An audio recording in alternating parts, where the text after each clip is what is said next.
প্রিয় দর্শক, স্বাগত জানাচ্ছি সমকালীন ঘটনা নিয়ে আরটিভির বিশেষ আলোচনা অনুষ্ঠান আওয়াজ ডেমোক্রেসি। সঙ্গে আছে আমি রুবায়েত ফেরদৌস। আজ আমরা কথা বলবো রেড জোনে লকডাউন সমন্বয় আদৌ আছে কি। এই প্রশ্নকে সামনে রেখে 5 জন আলোচক আমাদের সঙ্গে যোগ দিয়েছেন। আসুন প্রথমে তাদের সঙ্গে পরিচিত হই। আমাদের সঙ্গে আছেন বাংলাদেশ পুলিশের সাবেক আইজি একেএম শহীদুল হক, আছেন জনস্বাস্থ্য বিশেষজ্ঞ অধ্যাপক ডক্টর আমানুল্লাহ ফেরদৌস, কথা বলবেন স্বাস্থ্য অধিদপ্তরের health emergency operation centre and control রুমের সহকারী পরিচালক ডাক্তার আয়েশা আক্তার, ঢাকা দক্ষিণ সিটি কর্পোরেশনের 26 নম্বর ওয়ার্ডের কাউন্সিলর হাসিবুর রহমান মানিক আমাদের সঙ্গে আছেন, এবং সিনিয়র সাংবাদিক আশরাফ কাইসার। প্রিয় দর্শক, চাইলে আপনারা প্রশ্ন করতে পারেন, মতামত জানাতে পারেন। এই জন্য টেলিভিশনের পর্দায় দেখানো নম্বরে ফোন করুন। আর আমরা জানিয়ে রাখি, অনুষ্ঠানটি সরাসরি ফেসবুক এবং ইউটিউবে প্রচারিত হচ্ছে। আজকের যদি হালনাগাদ তথ্য আপনাদের জানিয়ে দিই, তাহলে আমরা দেখতে পাচ্ছি করোনা আক্রান্তের 96তম দিনে দেশে শনাক্ত 3141 জন এবং মৃত্যু হয়েছে 32 জন মানুষের। দেশে মোট শনাক্ত 87,520 জন এবং দেশে মোট মৃত্যু 1,171 জন মানুষের। আজকে ঢাকা উত্তর সিটি কর্পোরেশনের 17টি এলাকা এবং ঢাকা দক্ষিণ সিটি কর্পোরেশনের 28টি এলাকা রেড জোন চিহ্নিত করা হয়েছে। এছাড়া চট্টগ্রামের 11টি এবং নারায়ণগঞ্জের সদর, রূপগঞ্জ 2500 এবং গাজীপুরের সবকটি উপজেলা লকডাউন ঘোষণা করা হয়েছে। তো এই প্রেক্ষাপটে আজকে আমরা আলোচনা করব ডক্টর আমানুল্লাহ ফেরদৌস। আমি জানি যে আপনি যে এলাকা থেকে যুক্ত হয়েছেন সেটাও রেড জোনের মধ্যে পড়ে গেছে। তো আপনি যদি একটু আলোচনা শুরু করেন। আসলে আমরা কিন্তু এর আগে অনেকবার লকডাউন আমরা করেছি, কিন্তু কখনোই আমরা কোয়ালিটি লকডাউন নিশ্চিত করতে পারিনি। এবার কি পারা যাবে জোন ভিত্তিক লকডাউন? ডক্টর আমানুল্লাহ ফেরদৌস। না, আমরা এইবার যে প্রক্রিয়ায় লকডাউনটা ঘোষণা করা হয়েছে এই আজকে, তাতে আমরা খুব একটা বেশি আশাবাদী হতে পারি নাই। কেন পারি না? আমরা বারবার বলছিলাম যে আপনারা যদি লকডাউন করতে চান, লকডাউন নিয়ে আমরা কিন্তু কথা বলে আসছি সেই মার্চের 8 তারিখ থেকে। আমরা কিন্তু বারবার বলছিলাম যে লকডাউনের একটা ফর্মুলা আছে, সেই ফর্মুলা আমরা তো এককভাবে এই কাজগুলো করছি না, সারা পৃথিবীতে মানুষ করছে। লকডাউনের একটা ফর্মুলা আছে, একটা মডেল আছে, সেই মডেল অনুযায়ী আপনারা সেই লকডাউনটা করেন। মডেলটা হলো আপনি যে এলাকাতে লকডাউন করবেন সেই এলাকার স্বাস্থ্য, শিক্ষা, সেই এলাকার মানুষের সুযোগ সুবিধা, সেই এলাকার মানুষ কতটুকু অ্যাক্সেস পাবে, কতটুকু বাইরে যাবে, সপ্তাহে একদিন আপনি তাকে বাইরে যেতে দিবেন, তাকে কিভাবে সে হসপিটালে যাবে, কিভাবে পুরো এরিয়ার মানুষের বাজার হাট কিভাবে করবে সেটার একটা ব্যবস্থা করবেন, এবং আপনি মিনিমাম 1 সপ্তাহ আগে বা 10 দিন আগে সেটা মানুষদেরকে জানাবেন। সে ধরনের অনেকগুলো ক্রাইটেরিয়া মেনটেন করে একটা কোঅর্ডিনেশন কমিটি করে, সমন্বয় কমিটি করে আপনি লকডাউন করবেন। আমরা সেটা বলে আসছি একদম শুরু থেকে, মার্চের শুরু থেকে। কিন্তু এই গত 3 মাসে আমরা কোথাও এই রকম লকডাউনের কথা শুনি নাই যেখানে একটা সমন্বিত লকডাউনের ভিতরে পুরো বিষয়টা আসছে। এখন লকডাউন দিয়ে যে মানুষের লকডাউন এখন যে পর্যায়ে আমরা আসছি, এই পর্যায়ে কিন্তু লকডাউনের অর্থ কিন্তু আপনার এই সংক্রমণ একদম কমিয়ে ফেলবে তা না। সংক্রমণ যা হওয়ার হয়ে গেছে, এবং এটা প্রতিরোধ করার পর্যায়ে কিন্তু এখন আর নাই। মহামারীর 2টা পর্যায়ে, একটা হলো প্রতিরোধ করা আর একটা হলো তাকে কিওর করা, তাকে ট্রিটমেন্ট দেওয়া। এখন কিন্তু প্রতিরোধ পর্যায়ে আর নাই, এটা কিন্তু একদম কমিউনিটি লেভেলে ছড়িয়ে গেছে এবং সব জায়গাতে কিন্তু সারা বাংলাদেশে ছড়িয়ে যাচ্ছে। এখন যে কাজটা করা দরকার, এখন দরকার ছিল ট্রিটমেন্ট করার প্ল্যানটা রেডি করা এবং একটা ফুল কারফিউ দেওয়া। কারফিউ দেওয়াটা কেন বললাম, আমরা মার্চ মাসটা যদি আমরা বিচ্ছিন্ন হতে পারতাম সারা বিশ্ব থেকে, তাহলে কিন্তু আজকে এই যে মৃত্যুগুলো হচ্ছে, সকাল বিকাল দুপুর রাত্রে যে মৃত্যু হচ্ছে, আজকে যে মন্ত্রী সাহেবরা মারা যাচ্ছেন, আজকে যে সচিবরা মারা যাচ্ছেন, আজকে যে অধ্যাপক সাহেবরা মারা যাচ্ছেন, আজকে যে সাংবাদিক মারা যাচ্ছে, আজকে যে ডাক্তাররা মারা যাচ্ছেন, তার 90% আমরা ঠেকিয়ে দিতে পারতাম।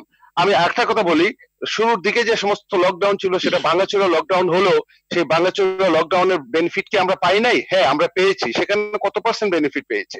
20 থেকে 25%। যে সমস্ত লেখাগুলো আসছে ইম্পেরিয়াল কলেজ থেকে, যে সমস্ত লেখাগুলো আসছে অক্সফোর্ড বিশ্ববিদ্যালয় থেকে, আমরা তো শুধু বিচ্ছিন্ন একটা দ্বীপে বসবাস করি না, সারা পৃথিবীর মানুষ কিন্তু আমাদের দিকে নজর রাখছে।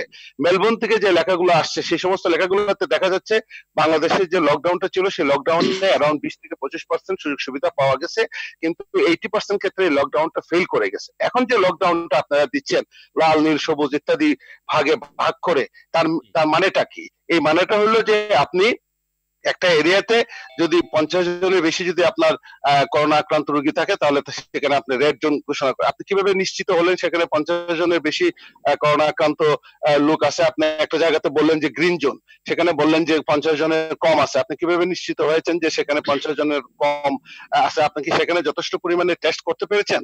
আপনি 4 লাখ 4.5 লাখ টেস্ট করছেন আজকে 3 মাস পরে। 17 কোটি দেশের একটা দেশে আপনি মাত্র 4 লাখ 4.5 লাখ। পৃথিবীতে বহু দেশ আছে আমাদের মতো দেশে দিনে 4 লাখ 4.5 লাখ করে। আমরা একদম শুরু থেকে বলে আসছিলাম যে ডেইলি 2000 টেস্ট করেন, যখন আপনারা টেস্ট করছিলেন মাত্র 100-150। এখন আমরা বলছি আপনাদেরকে ডেইলি 25 থেকে 50,000 টেস্ট করেন। আপনি দেখবেন কেন টেস্ট করার কথা বলছি। টেস্ট করলে পরে আপনি রোগীগুলোকে আইসোলেট করতে পারেন, এবং সেই রোগীগুলোকে যদি আপনি আইসোলেট করতে পারেন তাহলে সেই কমিউনিটি ট্রান্সমিশনটা আপনি সংক্রমণটা বন্ধ করতে পারেন। আমি 1 মিনিটে শেষ করে দিচ্ছি। এখন যে লকডাউনের প্রক্রিয়াতে আমরা যাচ্ছি, এই লকডাউনের আমরা কোনো সুফল আমরা পাবো না। এখন দরকার ছিল একটা কারফিউ। আপনি অফিস আদালত খোলা রাখেন, আপনি অফিস যদি খোলাও রাখেন, আপনি পাস দেন, জীবন জীবিকার প্রশ্নে পাস দিয়ে যারা অফিসে যাবে তারা পাস নিয়ে যাবে। কিন্তু এখন দরকার ছিল ঢাকাতে একটা কারফিউ, ঢাকা চিটাগাং এই সমস্ত ইন্ডাস্ট্রিয়াল বেল্টে একটা কারফিউ দরকার ছিল। জি, অনেক ধন্যবাদ সাংবাদিক আশরাফ কায়সার। আপনি যদি বলেন ডক্টর আমানুল্লাহ যেটা বলেন যে এই সময় লকডাউন খুব বেশি কাজ করবে না। এর আগে আমরা দেখেছি ঈদের সময় একবার লকডাউন দেওয়ার কথা বলা হচ্ছে, আবার ছেড়ে দিচ্ছে, আবার আনা হচ্ছে। ঠিক সেই অর্থে কোয়ালিটি লকডাউন বাংলাদেশে কি সম্ভব কিনা আসলে? দেখুন, লকডাউন আমাদের আবিষ্কার না। লকডাউন পৃথিবীর সর্বত্র হচ্ছে এবং সব জায়গায় কোথাও কোথাও অতি সাকসেসফুল হচ্ছে, কোথাও কোথাও সমালোচিত হয়েছে। কিন্তু আমাদের কিন্তু বেস্ট প্র্যাকটিস আমাদের সামনে আছে, এটি আমাদের আবিষ্কার করার কোনো বিষয় না। কোরিয়া বা চায়না যে দেশগুলো সাফল্য অর্জন করেছে, এমনকি ভিয়েতনাম কিংবা মালয়েশিয়া, তাদের থেকে আমরা যদি বেস্ট প্র্যাকটিসটা নেই, এটি আবিষ্কার করার দরকার হতো না। কিন্তু শুরু থেকে আমরা একে কি নামে ডাকবো? তাকে সাধারণ ছুটি বললাম। গলদের শুরু হয়েছে এই ছুটি শব্দটি দিয়ে। দেখুন, আমাদের দেশের লোক লকডাউন বোঝে না, ছুটি তো অন্য জিনিস, কক্সবাজার চলে গেছি আমরা।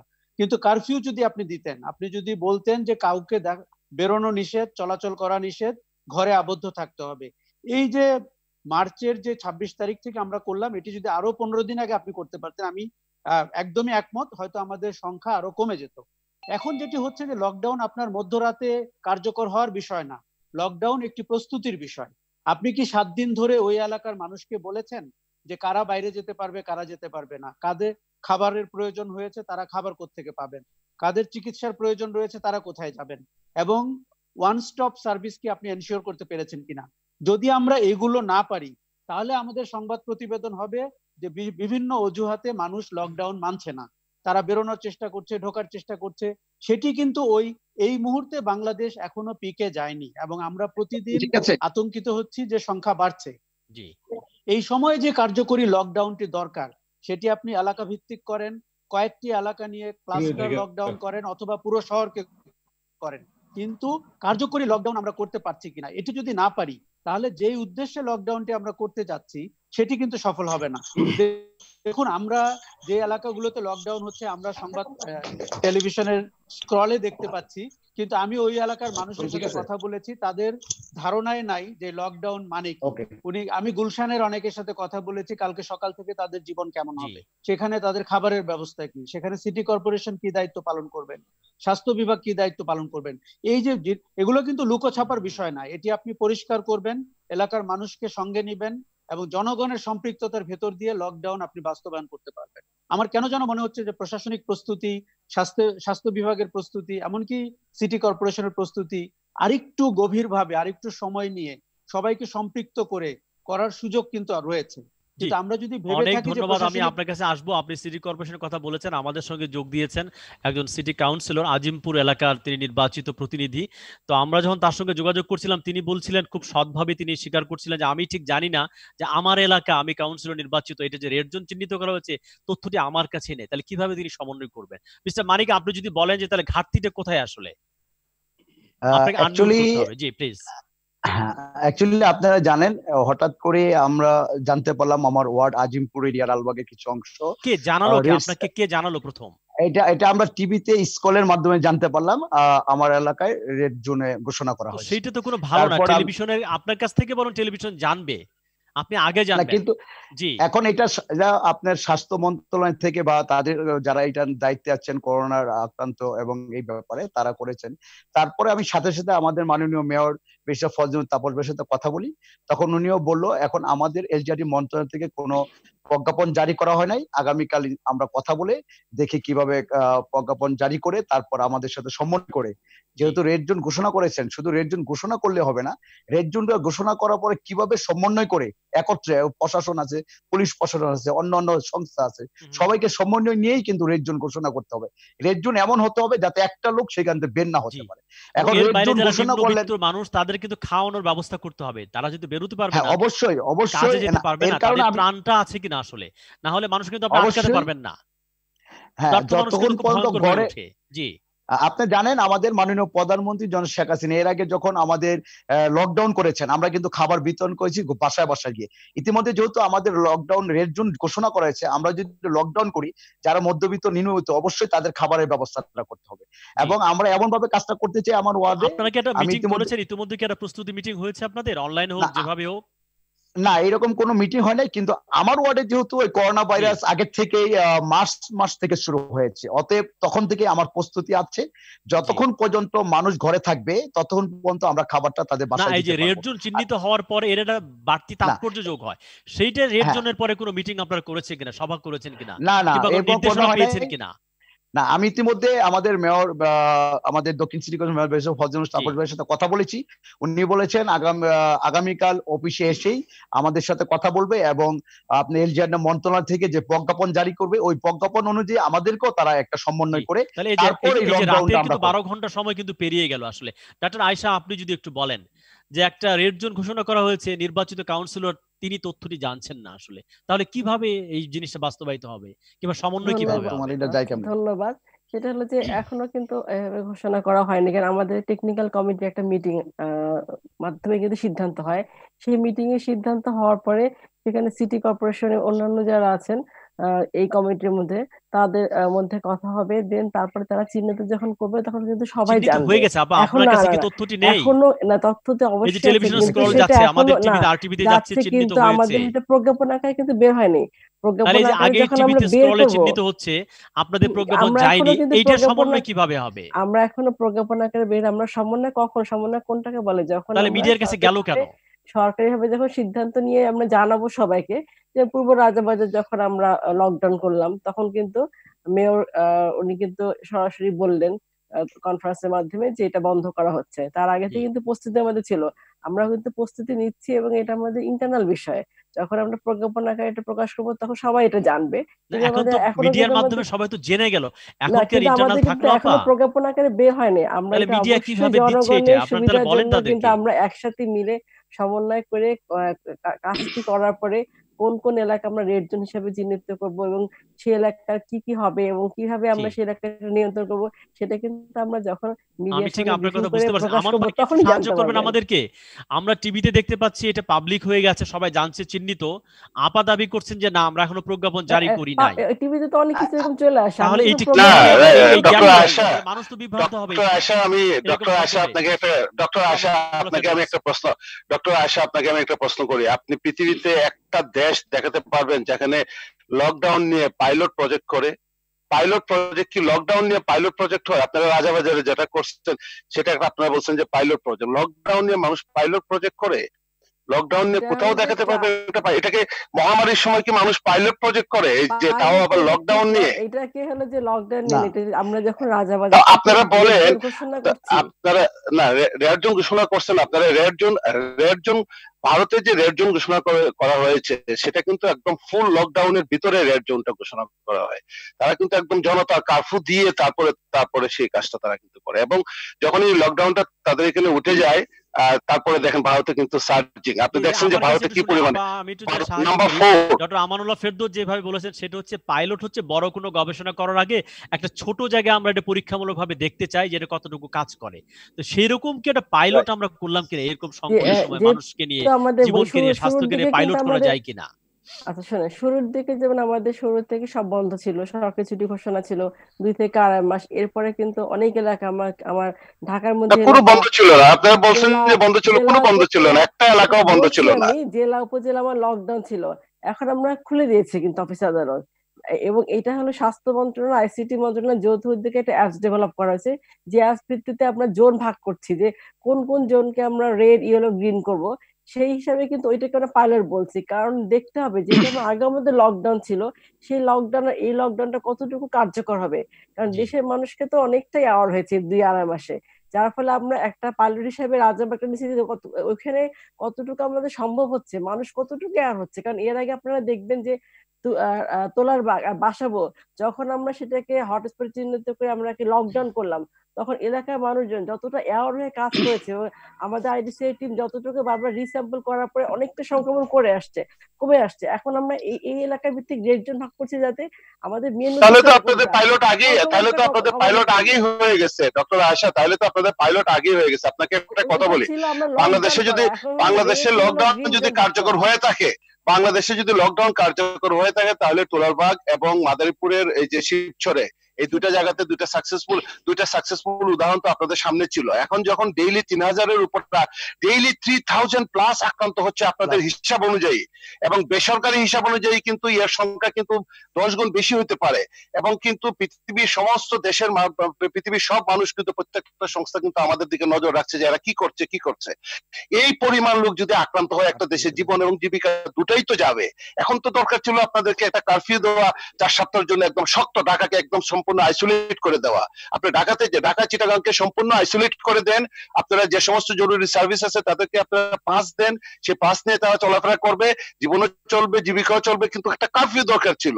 আপনি চিন্তা করতে পারছেন যে ডেইলি 3000 প্লাস, আজকে যদি পৃথিবীর কোনো দেশে ডেইলি 3000 প্লাস আমাদের মতো দেশগুলোতে হইতো, তারা কি করতো, তাদের কি করা উচিত ছিল এবং কি করতো বলে আপনি মনে করেন? আচ্ছা জীবন এবং জীবিকার প্রশ্নে 64টা জেলা তো খোলা, জি আপনার আমরা 500 উপজেলা তো খোলা আছে। পুলিশের সাবেক আইজি কারফিউ আমাদের সঙ্গে আছেন, শহীদুল হক, যদি একটু বলেন যে এই যে লকডাউন কিংবা কারফিউ, এই যে বিষয়গুলোর আলোচনা হচ্ছে, আপনি কিভাবে দেখছেন?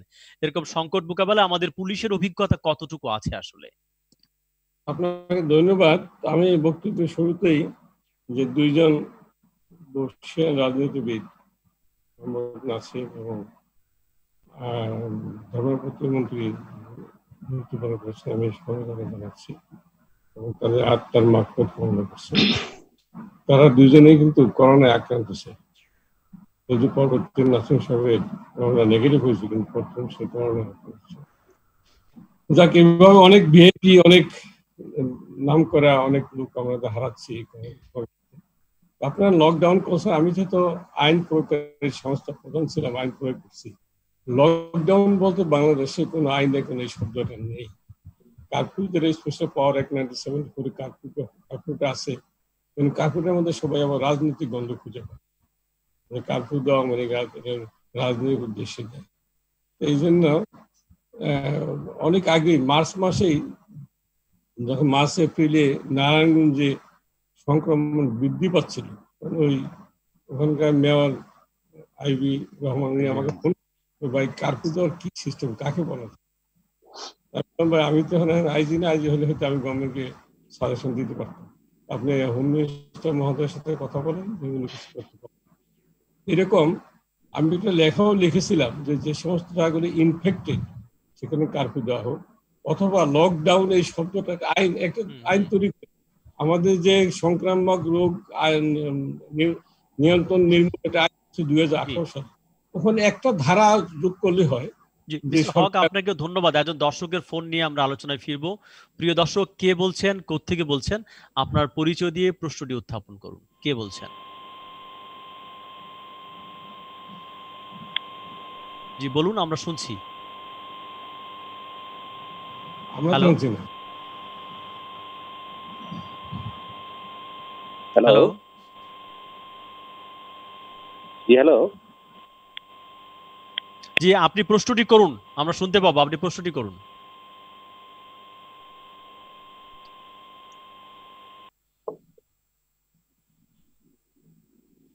হ্যালো, আসসালামু আলাইকুম। যে আমার প্রশ্নটা হলো যে লকডাউন এই লকডাউন আসলে আমাদের দেশে মানার মানসিকতা মানুষের তো নেই। একটু জোরে বলতে হবে, আমরা শুনতে পাচ্ছি না। সেখানে লকডাউনটা না দিয়ে সরাসরি কারফিউটা দিচ্ছে না কেন, মানুষকে মানতে বাধ্য করছে না কেন?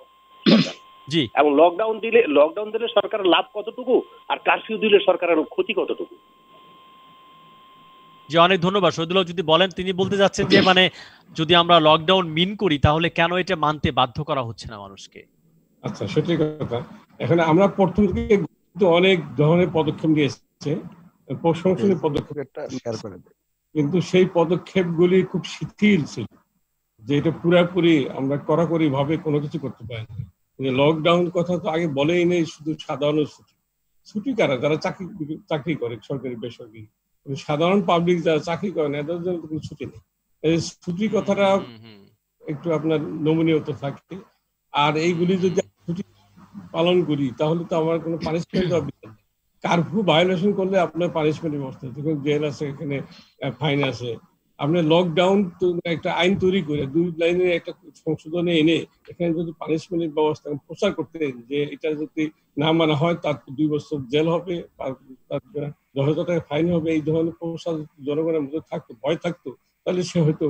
জি, অনেক ধন্যবাদ আপনাকে। আয়েশা আপাকে একটু যুক্ত করবেন। অফিশিয়ালি কি আসলে লকডাউন শব্দটা কি আপনারা ব্যবহার করেছেন কখনো এর আগে? আমার কথা একটু তো বলতে হবে। জি, আয়েশা আক্তারকে তারপর আসবো আপনার কাছে। এই যে লকডাউন এখন এতদিন, এই লকডাউন তো পৃথিবীর অনেক দেশে অনেক আগে থেকে এরকম জুনিং লকডাউন করছে। এখন লকডাউন করার আগে যে প্রস্তুতি, অন্যান্য বক্তা দুজন জেনে বলছেন, আমার সব কাজ আছে, এই প্রস্তুতিটা তো নিতে হবে। এখানে কাগজে কলমে এসওপি তৈরি করছে মন্ত্রণালয়। এসওপিতে কিন্তু মেয়রকে প্রদান করে একটা কমিটি আছে, আর একটা কমিটি আছে, সেখানে সমস্ত সংস্থা, প্রশাসন, আইন শৃঙ্খলা বাহিনী, কাউন্সিলর এবং বিভিন্ন এনজিও মিলে করছে। কিন্তু এই যে এখন তাদের কথায় ডক্টর আয়েশা এবং আমাদের কাউন্সিলের কথা বলে যায়, এটা তারা জানেই না, তারা এগুলি এলাকার লোকই জানে। জি, একটু শুনি আমরা ডাক্তার আয়েশা, আসলে কি ব্যাপারটা এরকম যে আপনারা জানেন না ব্যাপারটা কি এরকম কিনা? প্লিজ। না, এলাকার লোক জানে না তো। আমি আপনার কাছ থেকে শুনি। হ্যাঁ, মিটিং থাকবে, এখন যেটা হচ্ছে যে পূর্ব রাজাবাজার আমরা বন্ধ করেছি, তখন কিন্তু আমরা প্রেস ব্রিফিং এর মাধ্যমে কিন্তু বলেছি যখন আমাদের বন্ধ করা হচ্ছে, সেটা কিন্তু সবাই জানা আছে। এখন আমাদের টেকনিক্যাল কমিটি কিন্তু আছে, টেকনিক্যাল কমিটির মধ্যে কিন্তু সিদ্ধান্ত হচ্ছে যে কোন কোন এলাকা আমরা red zone, green zone, yellow করবো। যেমন আমাদের নারায়ণগঞ্জ, নরসিংদী, মানিকগঞ্জ অলরেডি করা হয়েছে। আমরা তো এগুলা নিজেরা একটা টেকনিক্যাল কমিটি সিদ্ধান্ত নিবে, দেন তখন গণমাধ্যমে জানানো হবে। আগে থেকে তো নিশ্চয় মানে বলা হবে, কখন বলবো আমরা যখন একটা সিদ্ধান্তের মধ্যে আসবো, সিদ্ধান্ত যখন বাস্তবায়ন হবে, যখন আমরা এটা চিঠি আকারে প্রকাশ করবো, তখন কিন্তু জানানো হবে। সেখানে কিন্তু যারা যারা কমিটিতে আছেন তারা কিন্তু সবাই জানেন যে কোন কোন এলাকা আমরা লকডাউন করছি এবং কোন কোন এলাকায় টেকনিক্যাল কমিটি তো ডক্টর আয়েশা হচ্ছে যে কেউ জানে না। এটা ডক্টর আয়েশা টেকনিক্যাল কমিটি না, ডক্টর আয়েশা টেকনিক্যাল কমিটি তো গতকালকে বলছে কারফিউ দেওয়ার জন্য, একদম ঢাকা শহর ফুল লকডাউনে যাওয়ার জন্য। তাহলে মিডিয়াতে আজকে এই প্রশ্নটা আসে কিভাবে? টেকনিক্যাল কমিটির কোনো সুপারিশ অতীতে কেউ শুনছে? অনেক টেকনিক্যাল কমিটির মেম্বাররা টক শুতে এসে তারা অসহায়তা প্রকাশ করছে, তারা বলছে, কিন্তু সেগুলি বাস্তবায়ন হয়নি। টেকনিক্যাল কমিটি যেখানে কাজটা করছে অবশ্যই কিন্তু এই যে পূর্ব রাজাবাজার বন্ধ করেছে টেকনিক্যাল কমিটির সিদ্ধান্তে কিন্তু সবাই জানে। টেকনিক্যাল কমিটি তো সিদ্ধান্ত দিল, গতকালকে একটা মিটিং করে তারা সিদ্ধান্ত দিল যে ফুল কারফিউ অথবা ফুল লকডাউনে যাওয়ার জন্য। তাহলে টেকনিক্যাল কমিটির সিদ্ধান্ত তো কেউ মানছে না, তাহলে আজকে নিউজটা আসে কিভাবে সমস্ত টেলিভিশন গুলো? আশরাফ কাসারকে যোগ করতে চেয়েছিলেন। জি, আমি একটু আয়েশা আপার কথা শুনে খুব অবাক হচ্ছি, আমি কনফিউজড হয়ে যাচ্ছি। কেননা দেখুন, আমরা একদম এই মহামারীর তুঙ্গে, প্রতিদিন 3,500 মানুষ ইনফেক্টেড হচ্ছেন। এই সময়ে আপনি এলাকা ভিত্তিক লকডাউনের ঘোষণা দিচ্ছেন, রেড জোন ঘোষণা করেছেন, মিডিয়াতে গত 24 ঘন্টা এটি প্রচারিত হচ্ছে। এখন উনি বলছেন প্রজ্ঞাপন জারি হয়নি, মিডিয়াতে খবর বেরিয়েছে যে এলাকাগুলোকে আপনি রেড জোন করেছেন তার জনগণ কিছুই জানেন না। কালকে সকাল থেকে তাদের জীবনটি কি ঘটবে, কতদিনের লকডাউন হচ্ছে, তাদের সার্ভিসের সুবিধা কি কি পাবেন তারা। এই যে সমন্বয়হীনতা, এটি কিন্তু পুরো সমন্বয়হীনতা, এটা তো জানিয়ে দেওয়া হবে। আমি কিন্তু পরিষ্কার দেখতে পাচ্ছি প্রজ্ঞাপন আকারে অবশ্যই জানানো হবে কোন কোন এলাকা লকডাউন হবে, কি সুবিধা পাবে। আমাদের কিন্তু প্রজ্ঞাপনের সময় নেই, আমাদের জীবন মৃত্যুর সন্ধিক্ষণে আমরা সরকারকে তড়িৎ গতিতে দেখতে চাই, পরিস্থিতি অনুযায়ী ব্যবস্থা নিতে। পুরো শহরকে আপনারা কি দেখেন নাই পূর্ব রাজা? আমি শুধু একটা কথা, দেখুন, পূর্ব রাজাবাজারের গবেষণা আমাদের অতটা দরকার ছিল কিনা আমি জানি না। টোলারবাগ আমাদের সামনে পরিষ্কার উদাহরণ তৈরি করেছিল একটি লকডাউনের সুফল আমরা কি করে পেতে পারি, এলাকার মানুষ কি করে যুক্ত হতে পারেন। টোলারবাগ এবং শিবচর আমাদের কাছে দৃষ্টান্ত হয়ে আছে। কাজে এইরকম সময়ে আপনি যদি পিকে যাওয়ার মাসে অথবা যখন প্রতিদিন আক্রান্ত মানুষ বাড়ছে, তখন কি আমরা কি পাইলট প্রজেক্ট করতে পারি কিনা? আর তাতে কি মানুষ কনফিউজ হচ্ছে না? আপনি যে আজকে রেড জোনে যারা থাকছেন তাদের সংখ্যাটি একবার ভাবুন, যে তারা এখন কি বুঝবেন, যে তারা কি বুঝবেন কালকে সকাল থেকে তারা লকডাউনে, তাদের চাকরি মানে রেড জোনের মানেটা কি মিস্টার মানিক, যদি একটু আপনি বলেন আসলে যে রেড জোন যে বলা হলো এর সংজ্ঞাটা কি, তাৎপর্য কি, জীবনের উপর প্রভাবটা কি আসলে কি মানে? আমি ডাক্তার আয়েশা আপার সাথে একমত পোষণ করি না। যখনই কোনো এলাকায় রেড জোন করবে, মিনিমাম ওই ওয়ার্ডের কাউন্সিলর, ওই এলাকার পুলিশ কর্মকর্তা, ওসি সাহেব আছেন, সবাইয়ের সাথে সমন্বয় করে তারপরেই আপনাকে রেড জোন ঘোষণা করতে হবে। এবং সেইখানে কোন এলাকা, কোন এরিয়ায়, কারণ আমার এলাকার অনেকগুলো ভাগ আছে, লালবাগ, আদার স্টাফ কোয়ার্টার, পলাশী, সরকারি কলোনি, জজ কোয়ার্টার। আপনাদের রেড জোন ঘোষণা করলেন কোন কোন এলাকায়, এবং তাদেরকে কি সহযোগিতা করতে হবে তাদেরকে তো আগে জানাইতে হবে। আমাকে রেড জোন আমি কালকে ঘোষণা করতে যাচ্ছি, এর আগে আমাকে সব প্রস্তুতি গ্রহণ করতে হবে। আমি যদি প্রস্তুতি গ্রহণ করতে না পারি, তাহলে আমি রেড জোন ঘোষণা করে আমার লাভটা কি? যখন 200 থেকে 300 লোকজন ছিল না, আমি আপনাকে বলি, আপনারা যেসব ভাবে আমার এলাকায় জন রেড জোন ঘোষণা করেছেন, আমরা কিন্তু কিছুই জানি না।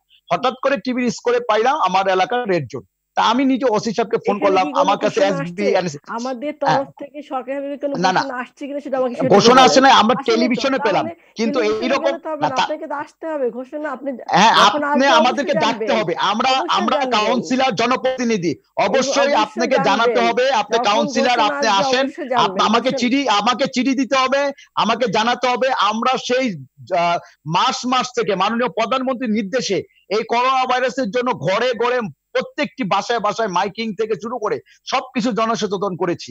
এখন যদি আপনারা এইখানে মিডল অবস্থায় রাখেন, মানে ব্যতিক্রম রাখেন, তাহলে তো এটা একটা সমস্যার কারণ হয়ে দাঁড়াবে। কারণ এই সমস্যার কারণ হলে নেত্রী সবকিছু জানে না, কিন্তু আপনারা ডিসিশন নিচ্ছেন, কিন্তু অ্যাকচুয়ালি রোড লেভেলে কি হচ্ছে এটা কিন্তু মাননীয় প্রধানমন্ত্রীকে জানানো হচ্ছে না। কারণ আমরা মানুষকে দেখি, আপনি ঘোষণা করে দিলেন, সেখানে সর্বোচ্চ প্রস্তুতি। আজকে পুলিশের লোক করোনা আক্রান্ত হচ্ছে, ডাক্তার করোনা আক্রান্ত হচ্ছে, সেনাবাহিনী আক্রান্ত হচ্ছে, রাজনীতিবিদ আক্রান্ত হচ্ছে। তা আপনারা তো সবগুলোর ডিটেলস আপনার আছে। আর যখন নমুনা 300 যত নমুনা আপনি সংগ্রহ করবেন, তত আমাদের করোনা ভাইরাসে আক্রান্ত বেড়ে যাচ্ছে। তাহলে এগুলো তো আপনার ব্যাপারগুলো বুঝতে হবে। কারণ যখন আপনাদের নমুনাগুলো করা হয়েছে, আপনাদের মেমোরিতে আছে কোথায় থেকে কতজন নমুনা মানে সংগ্রহ করা হলো, কোন অবস্থায় কোন এলাকায় কি করতে হয়। তখন ওই এলাকার প্রতিনিধি, ওই এলাকার পুলিশ প্রশাসন এবং সেনাবাহিনী যারা কাজ করছে, এনএসআই, এসবি, আমাদের সাথে যোগাযোগ করে। কিন্তু আজকে আমাকে এনএসআই থেকে ফোন করে যদি বলে আপনার এলাকায় রেড জোন ঘোষণা করা হচ্ছে কালকে, তাহলে আমি তো জানি না। আপনার এলাকার অবশ্যই জনপ্রতিনিধি এবং প্রশাসনকে সম্মিলিত করেই সিটি কর্পোরেশন আমাদের মেয়র সাহেবকে জানাতে হবে, তারপর আপনাকে এইসব পদক্ষেপ নিতে হবে। কারণ আপনি কতদিনের জন্য রেড সিগন্যাল করবেন, আমি অতদিনের খাবারটা কি তাদের দিতে পারবো কিনা? আর না হলে আমার একটা রেড জোন করতে হলে আমার একটা বুথ তৈরি করতে হবে, যাদের এলাকার অনেকের টাকা পয়সা আছে, তখন ওরা খাবার নিতে পারবে না, আমি নিজে যে পৌঁছে দিব, ওই প্রস্তুতি আমার গ্রহণ করা আছে। কিন্তু আমাকে তো জানাইতে হবে, আমার 200 লোক আছে যারা কাজ করবে, আমার 7টা গাড়ি আছে যারা খাবার পৌঁছে দিবে। ধন্যবাদ। এখন আপনাকে দর্শক আপনার পরিচয় দিয়ে যদি প্রশ্নটি উত্থাপন করেন, কে বলছেন এবং কোথা থেকে বলছেন, তাহলে আপনাদের কাছ থেকে রিপোর্টটা চলে যায় কিভাবে? মানিক প্লিজ, এটা তো যেটা আইডিসি থেকে টেকনিক্যাল কমিটি কাজ করছে, সেখানে রিপোর্টটা কিভাবে চলে গেছে সেটা জানার বিষয় না, তারা কিন্তু এখনো ঘোষণা করেনি। আয়েশা আপা এক্সকিউজ মি, দর্শক প্রশ্ন করবেন, চুপ থাকতে হবে প্লিজ। জি, পরিচয় দিয়ে প্রশ্নটি উত্থাপন করুন, কে বলছেন? হ্যালো, আপনি টেলিভিশনের ভলিউমটি মিউট করে তারপরে। আমার নাম বিনয়, আমি আসলে বলতে চাচ্ছি কোনো প্রশ্ন না। জি বলুন। আমার কোনো প্রশ্ন না, শুধু বলতে চাচ্ছি যে এই সাধারণ ছুটি এবং লকডাউন এগুলার আর কোনো প্রয়োজন নেই, এগুলো কোনো প্রয়োজন নেই। তার চেয়ে যত তাড়াতাড়ি, যত বেশি বেশি করে টেস্ট করে এবং টেস্টটা যত তাড়াতাড়ি রিপোর্ট দিয়ে তাকে চিকিৎসা দেওয়াটাই হোক। এই লকডাউন আর সাধারণ ছুটি দিয়ে শুধু শুধু অর্থনৈতিক ধ্বংস করা হবে এবং আরো এই করোনায় আরো মানুষ মরতে থাকবে। কারণ একটা টেস্ট করতে দিয়ে যদি সেটা 10 দিন পরে রিপোর্ট পায়, ততদিনে রিপোর্টটা না দিয়ে তো তাকে একটা কফিন পাঠিয়ে দেওয়া ভালো। এই ব্যবস্থাপনা ওই লকডাউন আর সাধারণ ছুটি এগুলো বন্ধ করে দেওয়া হোক। যারা লকডাউন সাধারণ ছুটি বলে তাদের মেন্টাল হসপিটালে পাঠানো উচিত। জি, আমার মনে হয় যে আপনি খুবই ক্ষুব্ধ হয়ে গেছেন আসলে মোকাবেলা করতে পারবো না আমরা আসলে। না, এটা উনি যেটা বলছেন এটা এভাবে রাগ দিয়ে এটা মোকাবেলা করা যাবে না। এটা উনি ওনার নিজের আবেগ থেকে কথাটা বলছেন, ফ্রাস্ট্রেটেড হয়ে কথাটা বলছেন। গতকালকে উহানের একটা অংশ আবার লকডাউনে চলে গেছে, আবার বেইজিং এর একটা অংশ কিন্তু আবার নতুন করে লকডাউনে যাচ্ছে। পৃথিবীর বিভিন্ন দেশে দেখবেন যারা বলছিল যে আমরা করোনা মুক্ত হয়ে গেছি, তারা কিন্তু আবার নতুন করে সেকেন্ড সার্জের দিকে যাচ্ছে, তখন কিন্তু নতুন করে আক্রান্ত হচ্ছে, তখন কিন্তু তারা আবার ছোট একটা এরিয়াতে লকডাউন। লকডাউন জনস্বাস্থ্যের একটা এস্টাবলিশ পদ্ধতি এবং কারফিউ যদি যেটা শহীদুল ভাই বললেন একটু আগে, যদি কারফিউর প্রসঙ্গ যদি প্রবলেমেটিক হয়, তাহলে ওই যে 2018 যে সংক্রামক নিয়ন্ত্রণ আইন, সেখানে একটা অংশ অ্যাড করলেই আপনার এটা করে দিতে পারে এবং এটা পরেও করা যায়। আমরা কিন্তু গত 3 মাস থেকে আমরা প্রতিদিন বলে আসছি কিভাবে করা যায়, কিন্তু সমন্বয়হীনতার নমুনাটা আপনি দেখেন যে সমস্ত টেলিভিশনে চলে আসছে কারফিউ, মানুষের ভিতরে একটা প্যানিক তৈরি হয়ে গেছে ঢাকা শহরে। আর সেখান থেকে অধিদপ্তর থেকে ডক্টর আয়েশা বলছেন যে আমরা এখন পর্যন্ত সিদ্ধান্ত নেই, আমাদের টেকনিক্যাল কমিটির সাজেশন আসে নাই। টেকনিক্যাল কমিটি স্পেসিফিক্যালি গতকালকে সাজেশন দিচ্ছে যে এইটাকে কারফিউতে যাওয়ার জন্য একদম যদি লকডাউনে যেতে হয়, ফুল লকডাউনে, জীবন এবং জীবিকা কিভাবে বাঁচবে সেটা কিন্তু বলে দেওয়া আছে। ডাক্তার আয়েশা, এই তথ্যটি কি যেটা আমান বলছেন, আপনি কি এটা একটু ভেরিফাই করবেন কিনা যে গতকাল কি টেকনিক্যাল কমিটি কারফিউর কথা বলেছিল, কারফিউ শব্দটি ব্যবহার করেছিল? টেকনিক্যাল কমিটি থেকে এখনো কিন্তু ঘোষণা আসে নাই। ঘোষণা কারফিউ শব্দটি ছিল কিনা আমার যেরকম বলছেন। আমি বললাম যে টেকনিক্যাল কমিটির সাথে সিদ্ধান্ত যারা নিছে, যারা আছেন তাদের সাথে কথা হচ্ছে, তারা কিন্তু এখনো ঘোষণা আকারে কিছু বলেন নাই। ঘোষণা আকারে বললে তো সবাই জানতে পারবে, কিন্তু আমাদের তরফ থেকে ঘোষণা আসেনি, তাহলে সেটা কিভাবে এটা আপনারা মানে বলতে পারবেন যে কবে আসবে? আপনি বলতে পারেন ঘোষণাটা কবে আসবে? ঘোষণাটা জানিয়ে দেওয়া হবে, সেটা হয়তো বা কালকে হতে পারে। এটা সিদ্ধান্ত একসাথে মিলে, মানে কালকে হতে পারে, পরশুদিন হতে পারে। আমার একটা প্রশ্ন আছে, এইটা তো আপনাদের দপ্তর থেকে রিপোর্টটা কিভাবে বের হয়ে গেল আমি দেখতে পাচ্ছি। মিস্টার আশরাফ কাছে যদি বলেন, আপনি তাহলে সাংবাদিকরা তথ্যটি কোথা থেকে পেল? আপনারা দাবি করছেন এটা প্রজ্ঞাপন জারি হয়নি, তারা এটা জানায়নি, তাহলে মিডিয়া কি এইটা করতে পারে কিনা? দেখুন, মিডিয়া নিউজ সরকারি অফিশিয়ালি ডিক্লেয়ার হওয়ার আগে মিডিয়া এটাকে ব্রেক করতে পারে কিনা? আমি বিশ্বাস করি মিডিয়া সংবাদ তৈরি করে না, মিডিয়া সংবাদ পরিবেশন করে। এই সংবাদটি কোথাও তৈরি হয়েছে, মিডিয়া সেখান থেকে প্রচার করছে। আপনি দেখুন সমস্ত মিডিয়া, সমস্ত, আমি যদি একটু বলতে পারি, সমস্ত টেলিভিশনে আপনি কিন্তু ভালো প্রশ্ন করেছেন। এই যে টিভিতে স্ক্রল গেছে, সোর্স কিন্তু বলা হচ্ছে না, আমি দেখতে পাচ্ছি। মন্ত্রণালয় অথবা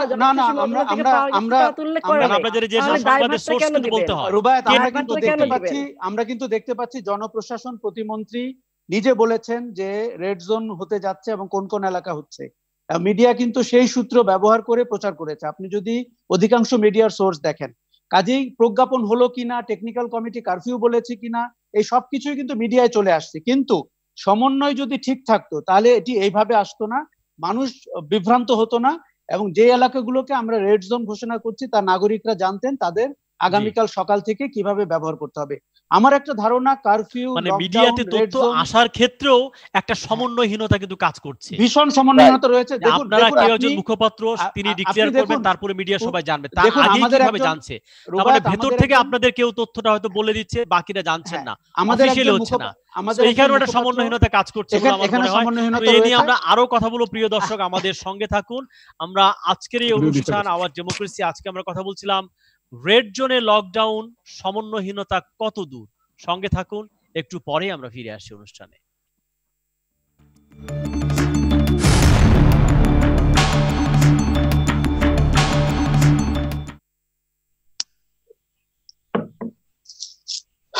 প্রিয় দর্শক, আরটিভির বিশেষ আয়োজন আওয়াজ ডেমোক্রেসিতে আপনাদের আরেকবার স্বাগত জানাচ্ছি।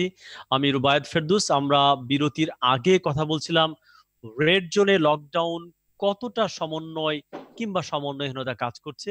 আমাদের সঙ্গে 5 জন আলোচক আছেন। বিরতির আগে আমরা খানিকটা কথা বলেছি, 2-1 দর্শকও প্রশ্ন করেছেন। একজন দর্শকের প্রশ্ন ছিল খুবই পলিটিক্যাল, যে কারফিউ ঘোষণা করলে সরকারের কতটুকু লাভ হয় আর লকডাউন ঘোষণা করলে সরকারের কতটুকু লস হয়। এই উত্তর কে করবেন? আপনাদের 5 জনের মধ্যে যে কেউ করতে পারেন, আমি ঠিক জানি না। আমি একটু সংক্ষেপে কথাটা বলি। ধরেন লকডাউন দেওয়ার লকডাউন দেওয়ার অর্থ জনস্বাস্থ্যের যে মডেলগুলো সেখানে বলে ছেড়ে দিয়ে কথা বলুন, মাইক্রোফোন ছেড়ে দিয়ে কথা বলুন। হ্যাঁ, লকডাউন দেওয়ার অর্থ এই না যে আপনি সংক্রমণ প্রতিরোধ করে ফেলতে পারবেন। একদম লকডাউনের ভিতরে কিন্তু সংক্রমণ চলবে। লকডাউন দেওয়ার অর্থটা হলো যাতে একসাথে সবাই আক্রান্ত হয়ে হসপিটালে চলে এসে স্বাস্থ্য ব্যবস্থাটাকে ধ্বংস করে না দেয়, সেই জন্য লকডাউনটা দেওয়া হয়। কিন্তু অফিশিয়ালি কি আমরা কখনো লকডাউন শব্দটা ব্যবহার করেছি বাংলাদেশে? অফিশিয়ালি বাংলাদেশে কখনো লকডাউন শব্দটা ব্যবহার করা হয় না। আপনি কেন বলছেন তাহলে? মানে কি বুঝবো আমরা? লকডাউন সমন্বয়হীনতা কিনা? অফিশিয়ালি লকডাউন বলছি না, আপনারা লকডাউন বলছেন। অফিশিয়ালি লকডাউন না, আমরা সব মিডিয়াতে যেহেতু এটা চলে আসছে, রেটরিক ওয়েতে যেহেতু চলে আসছে, সেহেতু সবাই লকডাউন দেওয়ার অর্থটা হলো যে সংক্রমণটাকে পিকটাকে আস্তে আস্তে একদম চট করে পিকে তুলে একদম মানে পুরো কলাপস করে যাতে না হয়, নিউ ইয়র্কের মতো যাতে অবস্থা যাতে না হয়, ইতালির মতো অবস্থা হয়নি। তাহলে কি বুঝবো আমরা? লকডাউন কখনো দেওয়া হয়? এখন আর লকডাউন দিয়ে কোনো, আমি স্পষ্ট ভাষায় আপনাকে বলি, এখন এই মুহূর্তে আর লকডাউন দিয়ে কোনো লাভ হবে না। রেড জোন দিল, রেড জোন দেওয়ার মানে কি? রেড জোন দেওয়ার কোনো লাভ হবে না। রেড জোন দিয়েও কোনো রেড জোন দেওয়ার অর্থটা হলো এই এলাকাতে ভারতের রেড জোন মানে হলো কোন একটা এরিয়াতে 15 জনের বেশি করোনা আক্রান্ত রোগ আছে। ভারতের গ্রিন জোন মানে হলো কোন একটা এলাকাতে 15 জনের কম আছে এবং কোন এরিয়াতে কিচ্ছু নাই, সেটা হলো গ্রিন জোন। এইটা হলো ভারতের। আমাদের এখানে ওনারা বলছেন যে 50 জনের উপরে, রেড জোন হলো 50 জন। আপনি কিভাবে কনফার্ম হলেন যে সাভারের ওই অঞ্চলে 50 জন আছে? আপনি তো সেই টেস্ট করেন না, আপনি তো অ্যান্টিবডি টেস্টও দেন না, অ্যান্টিবডি টেস্টও আপনি ফেলে রেখে দিচ্ছেন। এখন আপনি যে কোনো কারণে হোক না কেন এই জোনিং করার সময় কিন্তু এখন আমাদের এখানে নাই। এখন জীবিকার প্রশ্নে, জীবিকা তো চালাতে হবে। আমাদের তো অনেক ধরনের ঝামেলা আছে, যন্ত্রণা আছে, আমাদের বিভিন্ন ধরনের অর্থনৈতিক কম্পিটিটর আছে, আমাদের বিদেশে অনেকে আমাদের ব্যবসা নিয়ে যেতে চাচ্ছে, আমাদেরকে জীবন জীবিকা দুটোই চালাতে হবে। সেই জন্য এখন এই মুহূর্তে যেটা করতে হবে, যে সমস্ত জীবিকা, যে সমস্ত কাজগুলা জরুরি প্রয়োজন, সেই সমস্ত কাজগুলোতে আপনারা পাস দেন। ফ্রান্সে পাস দিয়ে দেওয়া হয়েছে যে ওনারা এই সরকারি কাজে নিযুক্ত, ওনারা এই গার্মেন্টস এর এই কাজে নিযুক্ত, ওনারা এই কাজগুলো করবেন, এই পাস দেখে দেখে তারা অফিসে যাবেন। কিন্তু সাধারণ জনগণের যে চলাফেরা, এই যে মিরপুর থেকে একটা চুলের ক্লিপ কেনার জন্য যে চলে আসা আপনার এই যে চাঁদনি চকে, এইগুলা বন্ধ করতে হবে আপনাকে।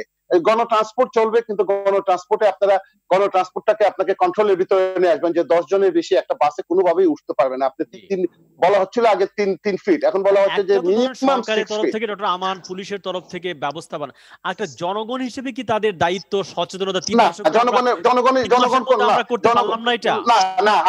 আপনি যোগাযোগের এটা জনগণকে দোষ দেওয়া যাবে না। জনগণকে দোষ দেওয়া যাবে না। কেন বলি আমি? আপনি জনগণের কি আমাদের কি সচেতনতা নেই? উনি কি বলেন? Mister Manik please. আমি বলি এই কথাই, কারণ জনগণের কি দোষ? বলুন আপনি। অবশ্যই জনগণের দায়বদ্ধতা অবশ্যই থাকা উচিত, কারণ একজন সরকার দেশকে ভালো পথে নিতে চাইলে সে ঘোষণা দিয়েছে লকডাউন। কিন্তু লকডাউন কেন দেওয়া হয়েছে? লকডাউন দেওয়া হয়েছে যাতে মানুষ ঘরে থাকে, সাধারণ ছুটি ঘোষণা করা হয়েছে। কিন্তু সেইখানে আপনি কি বলা হয়েছে আপনি কি বাইরে আসুন? কিন্তু আমাদের জনগণ কি করেছে? আমরা ঘরে থাকি, আমরা খেলতে গেছি, ফুর্তি করতে গেছি, সেইভাবে আমরা আবার করোনা আক্রান্ত হয়েছি। অতএব আমাদের জনগণের সবচেয়ে বেশি সচেতন হতে হবে। আমরা যদি চাই সুস্থ থাকার জন্য, তাহলে আমাদের নিয়মগুলো মেনে চলতে হবে, সরকার নির্দেশনা। আজকে কমিশনার সাহেব, আমি আপনাকে একটা প্রশ্ন করি। কমিশনার সাহেব, আপনাকে একটা প্রশ্ন করি। জনগণকে দোষ দিবেন না, না জনগণকে দোষ দিবেন না, জনগণকে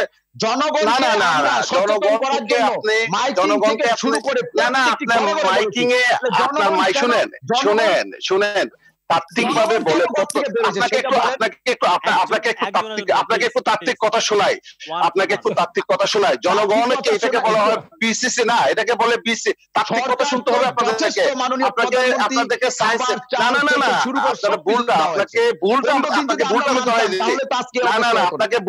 আপনাকে ভুলটা আমি ধরাই দিই। এটাকে বলা হয় বিসিসি, বিহেভিয়ার চেঞ্জ কমিউনিকেশন, এটাকে বলা হয় আচরণ পরিবর্তন।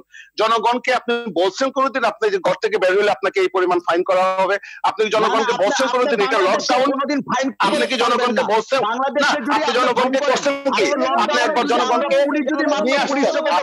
জনগণকে বাহিরে পাঠাইছেন, একবার দেশে নিয়ে আসছেন, আপনি গার্মেন্টস খুলে দিচ্ছেন, আপনি গার্মেন্টস খুলে দিচ্ছেন, আবার আনছেন, আবার পাঠাইছেন, আবার আনছেন, আবার পাঠাইছেন, আবার আনছেন। এটা কি কথা? আমি একটু কথা বলতে পারি? এই মুহূর্তে এই বিতর্ক করার আমার একটু সময় কথা কিন্তু বলা না। দরকার। যে আমরা কি আমি একটু কথা মানিক যদি বলেন, মিস্টার মানিক যদি বলেন, হ্যাঁ আমি বলতে চাই, জনগণের আমি বলতে জনগণের অবশ্যই আমাদের সবচেয়ে প্রথম জনগণকে সচেতন হবে নিজের পরিবার, নিজের জন্য, দেশের জন্য। না হলে সরকার যতই চেষ্টা করুক রক্ষা করার পারবে না। মাননীয় প্রধানমন্ত্রী রাত দিন পরিশ্রম করতে চেষ্টা করছে, হচ্ছে না। কারণ এর জন্যই যেগুলো রেড জোন সেটা হতে হবে কারফিউ, মানে সেইখানে কোনো লোক বেরোতে হবে না, ওইখানে খাবার থেকে শুরু করে যাবতীয় ব্যবস্থা করে রেড জোন ঘোষণা করতে হবে।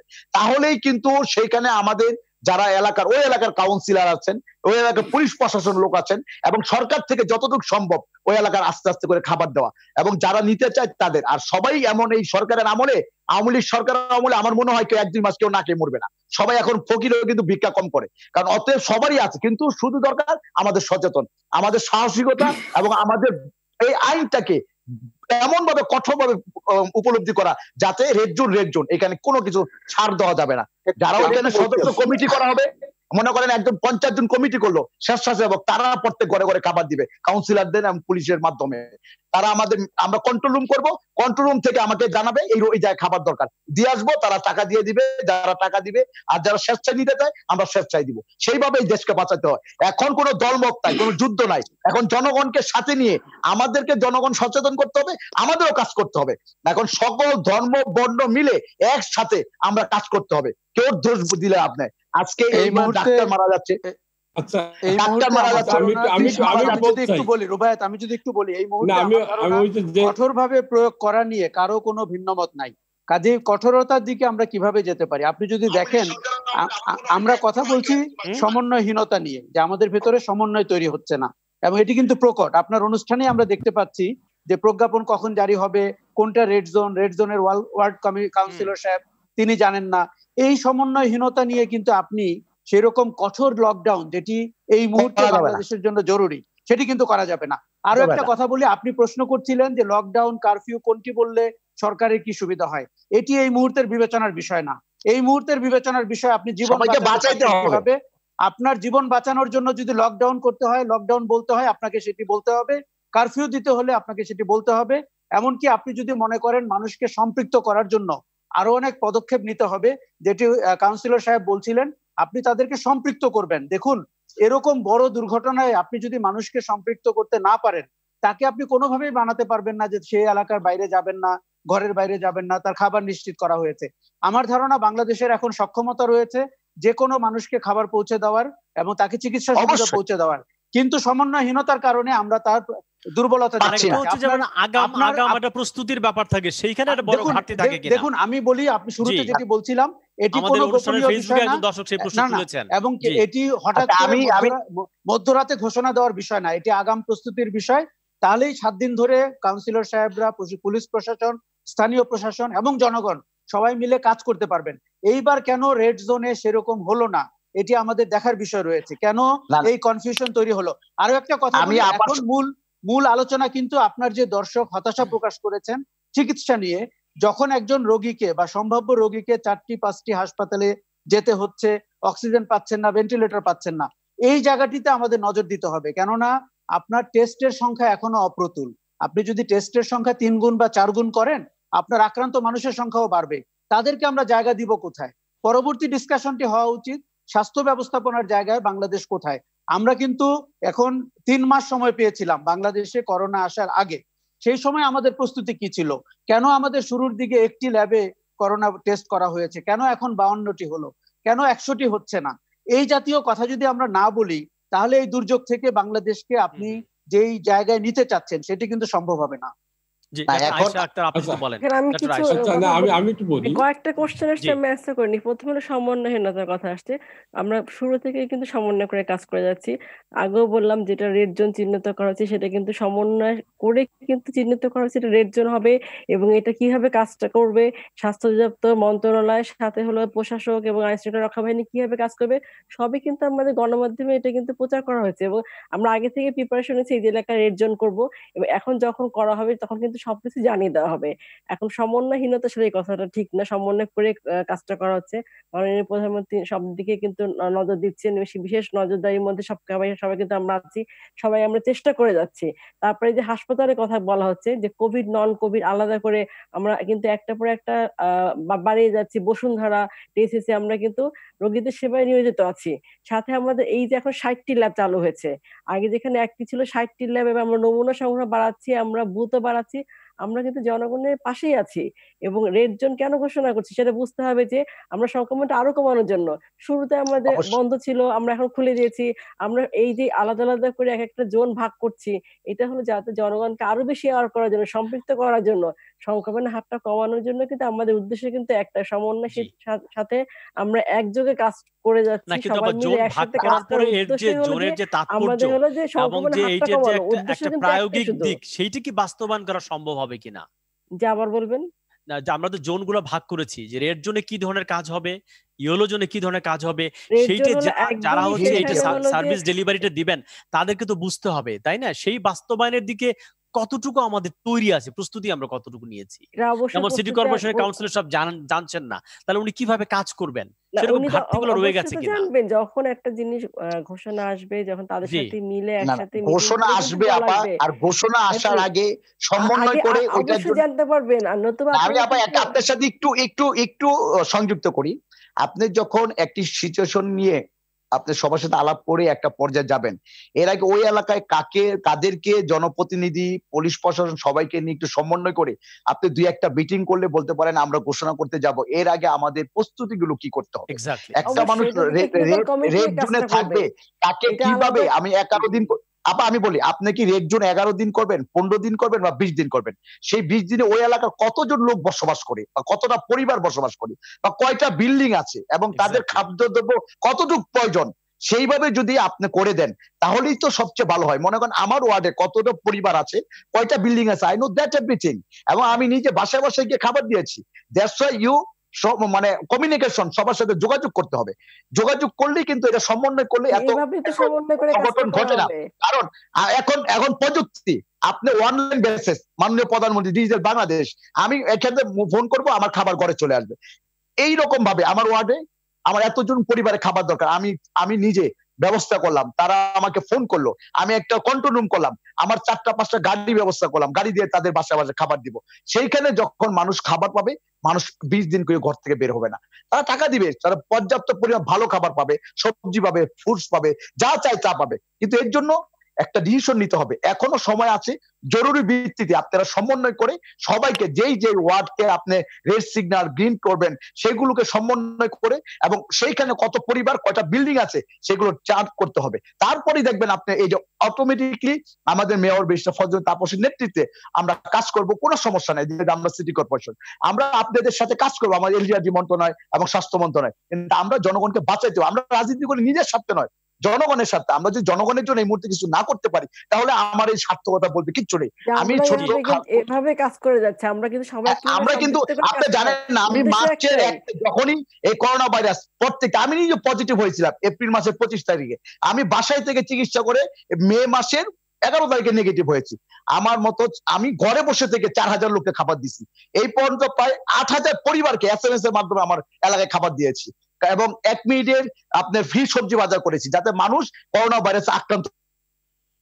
আজিমপুর এরিয়া আপনার রেড জোন ঘোষণা হয়েছে, কিন্তু এর জন্য তো আমারও তো জানা দরকার কলোনি আছে, কিন্তু এর জন্য সমন্বয় করা সবচেয়ে জরুরি দরকার। কারণ একটা ডিসিশন সরকার দিবে, এই দেওয়ার আগে তো আমাদের সাথে ধন্যবাদ মিস্টার মানিক। একেএম শহীদুল হক বলতে চেয়েছেন অনেকক্ষণ ধরে।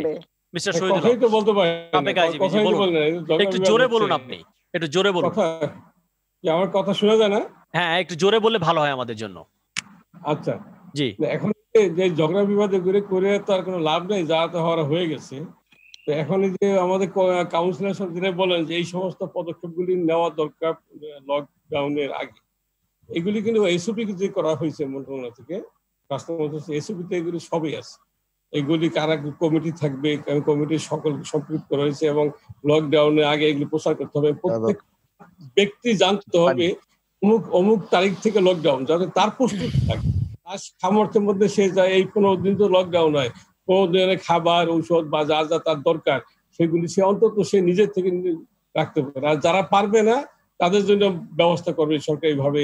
ওখানে যে কমিটি আছে সেই কমিটি করবে, এগুলো কিন্তু এখন কথা হলো, যদিও ডক্টর অনেক জুনিয়র অফিসার, সে তার ডিসিশন মেকার না, সে সবকিছু জানেও না, সেই অধিদপ্তরে পূর্ণ অথরিটি নিয়ে এসে কথা বলতে পারবে না। কিন্তু অনেক সমন্বয়হীনতা প্রথম থেকেই, এই বিগত 4 মাস আমরা সমন্বয়হীনতা দেখতেছি, সবাই জানে। আমি সমন্বয় না এই কথা সেটা মানুষের কাছে হাস্যতক হয়ে যাবে। ওই হাস্যতক কথা না বলেই ভালো, যে সমন্বয় কোথায় আসে না আসে তো সবাই দেখে, পাবলিক, সাধারণ পাবলিকও দেখে। এখন এই যে একজন পাবলিক প্রশ্ন করছিল যে লকডাউন এবং আপনার কারফিউতে কোনটা সরকারের লাভ? এই সরকারের লাভের জন্য সরকার কাজ করে না, এগুলো জনগণের লাভের জন্য কাজ করে। জনগণের লাভটাই সরকারের লাভ। এখন কারফিউ যদি দেয়, মানুষ কারফিউর সাথে দেশের মানুষ পরিচিত, কারফিউকে মানুষ ভয় পায়, যে কারফিউ আমি যদি 4 জন লোক একসাথে হয় তাহলে আমাকে গুলি করবে, আমাকে ধরে নিবে, আমাকে করবে, এগুলি মানুষ অতীত অনেকেই জানে, কারফিউকে ভয় পায়। কিন্তু লকডাউন, জেনারেল হলিডে, এগুলি তো মানুষ ভয় পায় না। কাজে লকডাউনটাকে, এটাকে পাবলিককে আগে থেকে বলতে হবে, যারা কমিটি তাদেরকে বলতে হবে, জনগণকে জানাইতে হবে, প্রস্তুতি নিতে হবে, তারপর লকডাউন করতে হবে। এই পর্যায়ে লকডাউন করে যেটা আমাদের প্রফেসর আমানুল্লাহ বললেন, আসলে কোনো লাভ নেই, আমিও যদি মনে করি। জি, অনেক ধন্যবাদ ডক্টর আমানুল্লাহ। ফেরদৌস যদি একটু বলেন, আপনি কারফিউর কথা বলছেন, আইজিপি পুলিশের মানুষ শুনি বলেন যে তাহলে 4 জনের বেশি হলে গুলি করা হবে। তো এরকম একটা মহামারী কি গুলি দিয়ে কি সম্ভব কিনা? পুলিশের গুলি করে মানুষকে থামানো?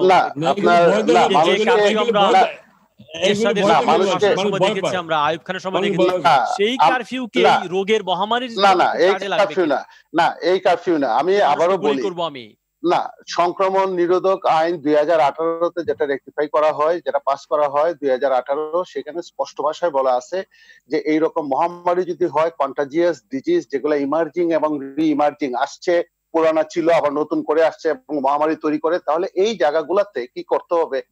সমস্ত কিছু প্রধানমন্ত্রীর নেতৃত্বে চলে আসবে, প্রধানমন্ত্রীর অফিসের আন্ডারে চলে আসবে, স্বাস্থ্য মন্ত্রণালয় সেখানে মেম্বার সেক্রেটারি হিসেবে কাজ করবে এবং সেখানে প্রয়োজনে যা প্রয়োজন মনে হয় সেখানে সেটা করা হবে। কারফিউ দেওয়ার অর্থ হলো 4 জন একত্রিত হলে গুলি করবে, সেটা না। সেখানে স্পষ্ট ভাষায় বলে দেওয়া যাবে, যদি আপনারা ঘর থেকে বের হন তাহলে আপনাকে এই পরিমাণ ফাইন করা হবে, আপনি যদি ঘর থেকে বের হন তাহলে আপনাকে 7 দিনের জন্য জেলে নিয়ে যাওয়া হবে। আপনি ভারতের দিকে তাকান না, ভারতে কিন্তু জনতা কারফিউটা খুব সাকসেসফুল। আজকে ভারতে কয়েক কোটি লোক আক্রান্ত হয়ে যেত, যদিও ভারতে এখন সেকেন্ড সার্চ শুরু হয়ে গেছে, ভারত কিন্তু 4র্থ স্থানে চলে আসছে এবং বাংলাদেশ কিন্তু প্রথম 10টা কান্ট্রির ভিতরে চলে আসছে এবং বাংলাদেশ কিন্তু প্রথম 5টা কান্ট্রির ভিতরে চলে আসবে। আমরা কিন্তু আপনাদেরকে বলে দিলাম যে প্রথম 5টা কান্ট্রির ভিতরে চলে আসবে, যেভাবে চলছে এখন আমরা। আমাদের পিক আপনারা কখনো দেখতে পাবেন না এবং এটা আগামী শীত পর্যন্ত চলে যাবে, কারণ এখানে কেউ কোনো সায়েন্স নিয়ে কথা বলছে না, সব আবেগ নিয়ে কথা বলতেছে এবং সবাই কিন্তু আছে যার কে কিভাবে বিষয়টাকে এই জায়গাটা থেকে ক্যাপিটালাইজ করতে পারে সেই জায়গাটাতে আছে। আপনি দেখেন প্রত্যেকটা জায়গাতে আছে যে কে কিভাবে নাম ফুটাবে সেটা নিয়ে। আপনি পিক যদি দেখতে না পারেন এখনই, তাহলে কিন্তু আপনার এটা চলে যাবে আগামী শীত পর্যন্ত। তার মানে কি হলো, জীবন জীবিকা সব গেল। এই জন্য আমরা বলছি যে কথাটা, যে আপনি একটা কারফিউ দেন 4 সপ্তাহের জন্য, বলে দেন যে এরা ঘর থেকে বের হতে পারবে, এরা ঘর থেকে বের হতে পারবে না, মানুষ একটু ভয় পাক, সংক্রমণটা কন্ট্রোলের ভিতরে আসুক, আমরা দেখি যে এই পর্যায়টাতে আমরা কি কতটুকু করতে পারি। কারফিউ ছাড়া এই লকডাউন দেওয়ার পর্যায়ে কিন্তু এখন আমরা নাই।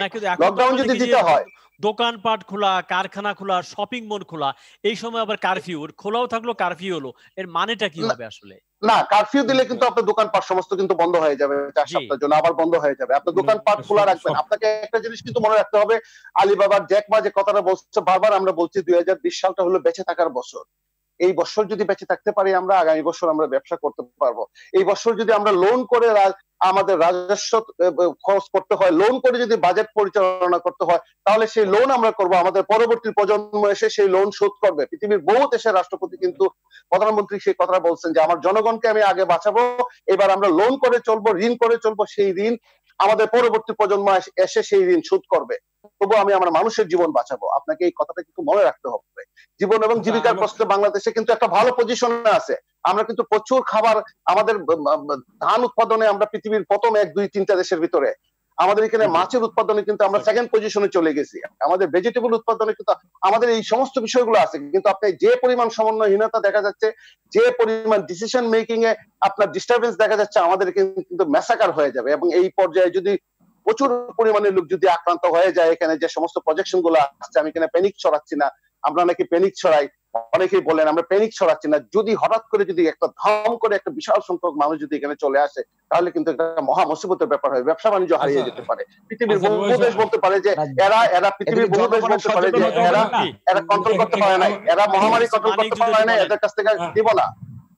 জি মিস্টার মানিক, জনপ্রতিনিধি হিসেবে আমি ভাই কথাটি বলতেছি। আচ্ছা বলুন আমানুল্লাহ ভাই যেটা বলতেছেন কারফিউ দিব, কিন্তু এখন এই স্টেজে গভর্নমেন্ট কারফিউ দেওয়ার কোনো সুযোগ নেই। কারণ আপনাদের যে 2 মাস যখন জেনারেল ছুটি দিচ্ছে, তখন মানুষের কাজকর্ম বন্ধ, অর্থনীতি স্তূপ হয়ে গেছে, না খেয়ে মরতেছে, সরকার টাকা দিতে পারছে না, এইসব কথা বলা হয়েছে। এইসব কথা বলার কারণে, এই চিত্রের কারণে কিন্তু সরকার নমনীয় হয়েছে, নমনীয় হইয়া জীবন জীবিকার মাঝামাঝি এটা ব্যালেন্স করা হচ্ছে। কিন্তু এখন যেটা করা দরকার, পিক কখন উঠবে, যদি আমি হিসাব করি যে আমার 20% টেস্ট করলে 20% ইনফেক্টেড পাওয়া যায়, তাহলে ঢাকা শহরে যদি 1 কোটি লোক হয়, তাহলে তেমনি 20 লাখ 5 লাখ লোক ইনফেক্টেড হয়, এখন আক্রান্ত হয়। কখন যে এটা পিকে উঠবে সেটা বড় কথা না। আমার কিন্তু এখন মেসিভলি প্রত্যেকটা উপজেলাতেও এই আপনার টেস্ট করা সুযোগ দিতে হবে। মেসিভ টেস্ট করে যারা ইনফেক্টেড তাদেরকে আলাদা করে, তাদের যে সবাই তো আর হাসপাতালে যাওয়া লাগে না, সেই সক্ষমতা আমাদের কতটুকু আছে বুঝতে হবে। সেই সক্ষমতা নাই আমাদের, সেই সক্ষমতা নাই, না আমাদের সেই সক্ষমতা নাই। সর্বোচ্চ আমরা 30 থেকে 40,000 টেস্ট করতে পারবো প্রতিদিন। আপনারা সায়েন্স নিয়ে কথা বলেন প্লিজ, বিজ্ঞান নিয়ে কথা বলেন। এখন এই মুহূর্তে আজকে 59টা সেন্টারে কিন্তু টেস্ট করা হয়েছে, এবং আমরা যদি সমস্ত আমাদের আরো 25-30টা মেশিন বসে আছে, সব মিলে যদি 100টা মেশিনও ধরি আমরা, তাহলে গড়ে 30 থেকে 35,000 আমরা টেস্ট করতে পারবো। 50,000 1 লক্ষ টেস্ট বাংলাদেশে ওভারনাইট তৈরি করা যাবে না। এই মুহূর্তে উন্নয়ন সহযোগী, এই মুহূর্তে উন্নয়ন সহযোগীদের সাহায্য নেওয়া দরকার। উন্নয়ন সহযোগীরা গত 50 বছর ধরে আমাদের সাথে কাজ করছেন। উন্নয়ন সহযোগীদের সাহায্য নিন, আপনি চায়নার সাহায্য নিন, আপনি ইউরোপিয়ান ইউনিয়নের সাহায্য নিন, নিয়ে পিসিআর মেশিন নিয়ে আসেন, 1 সপ্তাহের ভিতরে 200 পিসিআর মেশিন নিয়ে আসেন। আপনি একটা উন্নয়ন সহযোগীর সাথে এখন পর্যন্ত বসেন নাই যে আমার এই প্রবলেম গুলো আমরা কিভাবে সলভ করতে পারি। আমি যদি টাকা চাইতে পারি, তাহলে কি এই টেকনিক্যাল হেল্পটা চাইতে পারি না? আমি এডিবি এর কাছে টাকা চাইতে পারি, ওয়ার্ল্ড ব্যাংকের কাছে টাকা চাইতে পারি, আমি টেকনিক্যাল হেল্পটা চাইতে পারি না? না, এখানে টাকার কোনো সমস্যা, নেতৃত্বের সমস্যা, এখানে ইনিশিয়েটিভ সমস্যা। নেতৃত্ব দেওয়ার মতো লোকের খুব অভাব, এবং যারা দূরদর্শিতা নাই যে আমার বিশ্বে অন্য দেশের অবস্থা থেকে আমার দেশে কি অবস্থা হতে পারে, সেই জন্য আমার কি প্ল্যানিং থাকবে, এবং সেই প্ল্যান বাস্তবায়নের জন্য আমার কি করতে হবে, এই ধরনের খুব অভাব ছিল। তার কারণে পিসিআর মেশিন তো ব্যাপার না। আশরাফ কায়সার যদি বলেন জি একটু প্লিজ। হ্যাঁ, আমি আসবো, করতে হবে, আপনাকে আনমিউট করতে হবে। মিস্টার আশরাফ কায়সার আমরা শুনতে পাচ্ছেন, আনমিউট করতে হবে, আপনাকে আনমিউট করতে হবে, ক্রস হয়ে আছে। আমরা তো শুনি। আচ্ছা আমি আসবো। আচ্ছা ব্যাপার হলো কি, আমাদের যে কথা সরকার কিন্তু আশরাফ কায়সার বলবেন, আপনি একটু আনমিউট করুন। হ্যাঁ প্লিজ। আচ্ছা, আমার মনে হয় আমরা সক্ষমতার ঘাটতি দেখতে পাচ্ছি, নেতৃত্বের ঘাটতি দেখতে পাচ্ছি, দূরদর্শিতারও ঘাটতি দেখতে পাচ্ছি। শুরু থেকে আমাদের একটা প্রবণতা শুরু হয়েছিল যে আমরা টল টক করতে শুরু করেছিলাম, যে আমরা প্রস্তুতি নিয়েছি, সব ব্যবস্থা আছে, করোনাকে ঠেকিয়ে দেওয়ার শক্তি আমাদের আছে, এই ধরনের কথাও তো আমরা শুনেছি। কিন্তু এখন জীবন জীবিকার ভারসাম্য আমরা রাখতে গিয়ে জীবনকে আপনার প্রাধান্য দিতেই হবে। আপনি অবশ্যই টেস্টের সংখ্যা বাড়াতে হবে, কেননা 17 কোটি 16 কোটি মানুষের দেশে আপনি 14,000 15,000 টেস্ট করে এই সংখ্যা নির্ধারণ করতে পারবেন না। যদি 20% মানুষ টেস্ট করলে আক্রান্ত বেরোয়, তাহলে আপনি 1 লক্ষ টেস্টের ক্যাপাসিটি অর্জন করুন। আজকে যখন ইউকে, যারা নাকি এই সার্চ থেকে রক্ষা পেয়েছে, তারা বলছে 2 লক্ষ টেস্টের ক্যাপাসিটি তারা দৈনিক অর্জন করেছে। আমাদের প্রজেকশন কোথায়? আমাদের কেন এত ঢিলেমা হচ্ছে, এত দেরি হচ্ছে কেন? কাজে এই জায়গাটিতে আমাদের সক্ষমতা অর্জন করতে হবে। 2 হচ্ছে, আমরা দেখতে পাচ্ছি যে আসলে ফোকাল পয়েন্ট কে সিদ্ধান্ত নিচ্ছেন, গার্মেন্টস খুলে দেওয়া, রেড জোন করা, লকডাউন করা, এলাকা ভিত্তিক করা। আমাদের একটা সিঙ্গেল পয়েন্ট, ফোকাল পয়েন্ট লাগবে, যাকে আমরা বুঝবো। উনি বিশেষজ্ঞদের দ্বারা মতামত নিয়েছেন, ওনারা কথা বলেছেন এবং তারা বাস্তবায়ন করছেন। এখানে বিভিন্ন পকেট থেকে আমরা অনেক মন্তব্য শুনছি, তাতে করে মানুষ কিন্তু বিভ্রান্ত হচ্ছে। একটা ধারণা তৈরি হয়েছে যে যার যার জীবন তার হাতে। এই মুহূর্তে সরকার 2 মাস চেষ্টা করেছে, জীবিকার প্রশ্নে সরকার গার্মেন্টস খুলে দিয়েছে, শিল্প কারখানা খুলে দিয়েছে, শপিং মল খুলে দিয়েছে, মসজিদে যাতায়াত করতে শুরু করেছে। আপনার জীবন আপনার হাতে, এটি কিন্তু খুব ভালো ধারণা না, কেননা রাষ্ট্রকে দারুণ কার্যকর হতে হবে, সক্ষমতা প্রদর্শন করতে হবে, এরকম দুর্যোগ আমরা মোকাবেলা করার সক্ষমতা রাখি, এরকম একটি পরীক্ষায় আমাদেরকে উত্তীর্ণ হতে হবে। আমার ধারণা এই যে রেড জোন ঘোষণা করা অথবা লকডাউনে যাওয়া, এটি সুপার কার্যকর হতে হবে। এই মুহূর্তে আমাদের ঢিলে ঢালা লকডাউনের কোনো সুযোগ নাই, এবং নামমাত্র লকডাউন, কিন্তু বাস্তবে আমরা দেখতে পাচ্ছি মানুষ চলাচল করছেন, শপিং মলে যাচ্ছেন, দোকানে যাচ্ছেন। এটি কিন্তু পরিস্থিতির কোনো উন্নতি ঘটাবে না, বরঞ্চ আমাদের আরো বিপদের মুখে ফেলবে। এক সময় নিয়ন্ত্রণ হারিয়ে যেতে পারে এই পরিস্থিতির উপরে। আপনি দেখুন হসপিটালগুলোর অবস্থা কিন্তু এখন অবর্ণনীয়। কাজেই এই সংখ্যা যদি আরো বাড়তে থাকে, তাদেরকে আমরা কোথায় জায়গা দিব এবং তাদেরকে আমরা কি পরিণতির দিকে ঠেলে দিচ্ছি? এইভাবে চিন্তা করে আপনি আগামী 2 মাস, 3 মাস, 5 মাস, এমনকি ডিসেম্বর পর্যন্ত চিন্তা করে আমাদেরকে এগোতে হবে। সেই সক্ষমতা, সেই দূরদর্শিতা আমরা কিন্তু এই মুহূর্তে দেখতে পাচ্ছি না। জি, ডক্টর আয়েশা আক্তার যদি বলেন, আমরা দেখেছি আপা বিশেষ করে ইতালি, স্পেন, ফ্রান্সের 3 মাসের মধ্যে তারা কিন্তু এক ধরনের তাদের স্পাইকে উঠে পরে নিচে নেমে গেছে। আমাদের কিন্তু 3 মাসের উপরে হয়ে গেছে, এখনো কিন্তু আমরা পিকে উঠছি। আসলে কোনো মডেলিং কি করা হয়েছে যে কবে নাগাদ সেই স্পাইকটা প্ল্যাটুতে হবে, কবে ফ্ল্যাটেনিং হবে, এরকম কোনো মডেল আছে কিনা আপনাদের কাছে? এটাতে প্রেডিকশন অনেক ধরনের আছে, কিন্তু মেন কথা হলো যে এটা নির্ভর করে কবে নাগাদ স্পাইকটা নিচে নামতে থাকবে। এটা হলো যে মানে বলতে পারেন যে এটা নির্ভর করে জনগণের উপরে, জনগণ কতটুকু আসলে সচেতন। এইটা কিন্তু 3000 থেকে কিন্তু এখন নামতে পারে। আমাদের জনগণ সচেতন না, সেটা আমরা জানি। এখন ধরে নিয়ে বলেন তাহলে কত বছর লাগবে আমাদের? সেটা তো বলাই যাচ্ছে না। অবশ্যই কত বছর লাগবে? তার আগের চেয়ে অনেকটা সচেতন হয়েছে। আবার সচেতন আরো করার জন্য আমরা যে জোন ভিত্তিক ভাগ করছি কেন, আরো বেশি অ্যাওয়ারনেস ডেভেলপ করার জন্য। যখনই সবাই এই যে আসলে প্রতিরোধের কোনো বিকল্প নাই, সব জায়গায় কিন্তু একই কথা যে আপনি স্বাস্থ্যবিধি মেনে অবশ্যই চলতে হবে। যতদিন না চলবেন এটা কিন্তু বাড়তে থাকবে। যখনই আপনি মেনে চলবেন, যখন আপনি স্বাস্থ্যবিধি মেনে যখন রাস্তাঘাটে চলাচল করবেন, অবশ্যই কিন্তু এটা মানুষ যখন মানছে না তখন কি বিকল্প কোনো ব্যবস্থা আছে কিনা? আমরা দেখছি বাংলাদেশের মানুষ মানছে না, এখন কি করব? একদমই মানছে না তা না, অবশ্যই মানছে। তাদেরকে আরো আমরা দেখতে পাচ্ছি না, কিন্তু শপিং মল, কারখানা কোথাও আমরা দেখতে পাচ্ছি না স্বাস্থ্যবিধি মানার কোনো লক্ষণ। অনেক জায়গায় আড্ডা দিচ্ছে তারা, গল্প করছে দেখলাম। মানছে না, আইন শৃঙ্খলা রক্ষাকারী কিন্তু কাজ করছে। আমি কিন্তু অনেক জায়গায় যে দেখেছি যে সেখানে কিন্তু অনেকটা ডিসটেন্স মেইনটেইন করে চলছে, সবাই কিন্তু মাস্কটা পরছে। এখন দেখবেন যারা পথে ঘাটে সবাই বের হচ্ছে, একটা জিনিস কিন্তু সবাই এই ব্যাপারে অ্যাওয়ার, মাস্কটা কিন্তু পরছে। দূরত্ব মেনটেন করুক আর না করুক, মাস্কটা মেনটেন করছে, এটা কিন্তু একটা বড় জিনিস। মাস্কটা পরা এবং দূরত্ব মেনটেনটা করা, এবং সাথে যে জোন ভিত্তিক ভাগ করার পরে আরো যে তাদেরকে স্পেশাল একটা অ্যাটেনশন দিয়ে যে কাজটা করা হবে, সেটা অবশ্যই সফলতা বয়ে আনবে। এবং আরেকটা যেটা বলা হচ্ছে, অনেক বেশি রোগী তখন পাওয়া যাচ্ছে, আমাদের কি হাসপাতালগুলো প্রস্তুত কিনা আসলে এদেরকে ধারণ করবার জন্য? আপাতত আমাদের তো যেগুলো হসপিটালগুলো আছে সরকারি বেসরকারি পর্যায়ে, সেগুলো কিন্তু মোটামুটি রেডি করা আছে যে কোভিড নন কোভিড হিসেবে ভাগ করে নেওয়া হবে, এবং রোগীগুলো কিন্তু নিচ্ছে। আমাদের যে সক্ষমতা আছে, যে পর্যন্ত রোগী আছে অবশ্যই তাদেরকে বেটার ট্রিটমেন্ট দেওয়ার মতো ব্যবস্থাপনা আমাদের আছে। কিন্তু অনেক রোগীকে কিন্তু 4-5 হাসপাতালে ঘুরতে হচ্ছে, অনেকে ভ্যানের মধ্যে মারা যাচ্ছে, সেরকম তথ্য কিন্তু আমরা পেয়েছি।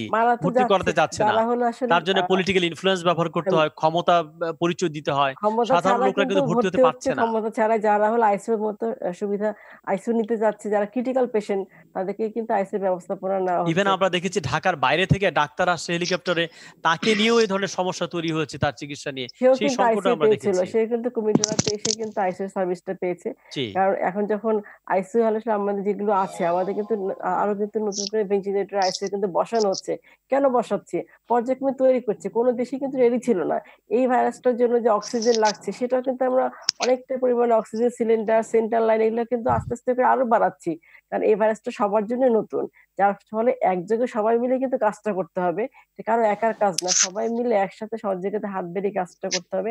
আমরা যেগুলো কাজ করছি, জনগণ যারা আছেন তারা অবশ্যই আমাদের সেবাগুলো গ্রহণ করবেন, টেলিমেডিসিন সেবাগুলো অবশ্যই। আমরা জানি অনেক ডাক্তার নিজেরা আক্রান্ত হয়েছেন, ডাক্তার অনেকে মারা গেছেন। আমরা অবশ্যই আপনাদেরকে স্যালুট করি, জীবনের ঝুঁকি নিয়ে আপনারা কাজ করছেন, অবশ্যই আমরা স্যালুট করছি। আমানুল্লাহ ফেরদৌস। ডক্টর আয়েশা যে কথাগুলো বলছেন, সেই কথাগুলো কিছুটা সত্যতা আছে। যেমন ধরেন পৃথিবীর কোনো দেশই কিন্তু এটার জন্য রেডি ছিল না। ছেড়ে দিয়ে কথা বলেন, যথেষ্ট জোরে হয়। পৃথিবীর কোনো দেশই কিন্তু এটার জন্য রেডি ছিল না। কিন্তু আমাদের কিন্তু একটা সুযোগ ছিল। আমরা কিন্তু জানুয়ারি, ফেব্রুয়ারি, মার্চ, এপ্রিল পুরা সময়টাই কিন্তু আমরা আমাদের পেয়েছিলাম, কিন্তু আমরা সেই সময়টাকে কাজে লাগাতে পারি নাই। আপনাকে একটা জিনিস মনে রাখতে হবে যে 80 জন লোকই কিন্তু এটা নিয়ে হসপিটালে যান না, 20 জন যান। যে 20 জন যান, সেই 20 জনের ভিতরে 5 জনের কিন্তু আপনার ক্রিটিক্যাল কেয়ার লাগে, আপনার আইসিইউ লাগে, আপনার এই যে অক্সিজেন লাগে, এবং কন্টিনিউয়াস ওভারফ্লো অক্সিজেন, আপনার সেই জিনিসগুলো লাগে। আপনি আজকে বাংলাদেশের সমস্ত হসপিটালগুলো দেখেন, একটা বেড তারা তৈরি করে রেখে দিয়েছে। গুলশানি ডিসিসি মার্কেট দেখেন, সেখানে বেড রেডি করা আছে। আপনার যে বসুন্ধরা দেখেন, সেখানে বেড রেডি করা আছে। আইসিইউ আছে? নাই। সেখানে কি অক্সিজেন দেওয়ার ব্যবস্থা আছে? নাই। আজকে ঘরে ঘরে মানুষ অক্সিজেনের এই যে সিলিন্ডার কিনে বসে আছে। অক্সিজেনের সিলিন্ডার কেনার ঘটনা বাংলাদেশে একমাত্র উদাহরণ। সারা বিশ্বে কোথাও, পৃথিবীর কোথাও মানুষ, ইভেন গরিব দেশগুলোতেও কিন্তু অক্সিজেনের সিলিন্ডার কিনা বাসায় নিয়ে গেছে। এই 5,000 টাকা সিলিন্ডার 35,000 টাকা বিক্রি হচ্ছে। সবাই ঘরে ঘরে অক্সিজেনের সিলিন্ডার নিয়ে যাচ্ছে। তাহলে সিলিন্ডারের ব্যবস্থা আছে কিনা, অক্সিজেনের ব্যবস্থা আছে কিনা? আপনি অক্সিজেনের ব্যবস্থা না করে, আপনি আইসিইউর ব্যবস্থা না করে, আপনি ভেন্টিলেটরের ব্যবস্থা না করে, শুধু বেড রেডি আছে, আমার 30,000 বেড রেডি আছে, আমার 20,000 বেড রেডি আছে, শুধু বেড দিয়ে তো কোনো কাজে আসবে না। আপনি পাবলিক সেক্টরের কথা বলেন, প্রাইভেট সেক্টরে 70% বেড খালি পড়ে আছে। পাবলিক প্রাইভেট সেক্টরে দেখলাম আমরা একদল মাফিয়া কিন্তু এই যে অক্সিজেন সিলিন্ডারের দাম কয়েকগুণ বাড়িয়ে দিয়েছে। এবং যে কোনো মহামারীতে পৃথিবীর সব সময় দেখা গেছে, ইভেন আজকে থেকে 100 বছর আগে স্প্যানিশ ফ্লুতে যখন 5 কোটি লোক মারা গেছিল সারা বিশ্বে, তখনও দেখা গেছে একটা শ্রেণী ব্যবসা করে, এবং বাংলাদেশে এই শ্রেণীটা বেশ ভালোভাবেই ব্যবসায় নেমে পড়ছে। আপনি অনলাইন খুললে দেখতে পাবেন সারাক্ষণ ব্যবসার উপরে আছে, তারা কিভাবে ব্যবসা করতে পারে। ব্যবসা ভিতরে আছে, ব্যবসা বাহিরেও আছে, ব্যবসা সবাই। আচ্ছা, ব্যবসা থাকবে, আমার রাষ্ট্রের দায়িত্ব কি? আমার রাষ্ট্রের দায়িত্ব মানুষকে মিনিমাম অক্সিজেনটুকু অন্তত পক্ষে সাপ্লাই দেওয়া। তাহলে আমাদের অক্সিজেনের কি অভাব আছে? না, অক্সিজেনের অভাব নাই, কিন্তু সেই অক্সিজেনটা হসপিটালে নাই, সেই অক্সিজেনটা ডাক্তার পাচ্ছেন না। একজন ডাক্তারকে যদি আপনি চিটাগাং থেকে আনতে হয়, তাহলে চিটাগাং এর কয়েক কোটি লোক, তার মন ভেঙে যায় না? তাহলে তার মানে চিটাগাং এ আমার কোনো চিকিৎসার ব্যবস্থা নেই। একটা ডাক্তারকে যদি আপনি সিলেট থেকে নিয়ে আসতে হয় এয়ার অ্যাম্বুলেন্স করে, তাহলে সিলেটের কয়েক কোটি লোকের মন ভেঙে যায় না যে আমার মনে হয় করোনা হইলে পরে আমি সিলেটে কোনো ধরনের চিকিৎসা পাবো না? এই অবস্থাটা কেন? বিভক্ত করে ফেলছেন আপনারা সমাজকে। এই শ্রেণীর জন্য এই হসপিটাল, ওই শ্রেণীর জন্য ওই হসপিটাল, অমুক শ্রেণীর জন্য এই হসপিটাল, আমি সমাজের প্রিভিলেজ ক্লাস, আমার জন্য এই হসপিটাল। তাহলে সমাজের সাধারণ মানুষ প্রাইভেট এয়ার অ্যাম্বুলেন্সে বিদেশে চলে গেছেন, এরকম দেখেছি। না, সেটা যাবে, সেটা পৃথিবীর সব দেশেই যায়, সেটা যাবে। আমরা দেখেছি তারা আসলে পেশেন্ট না, তারা নিয়ে চলে গেছে থাইল্যান্ডে চলে গেছে শিক্ষার্থীদের পরিবার। না,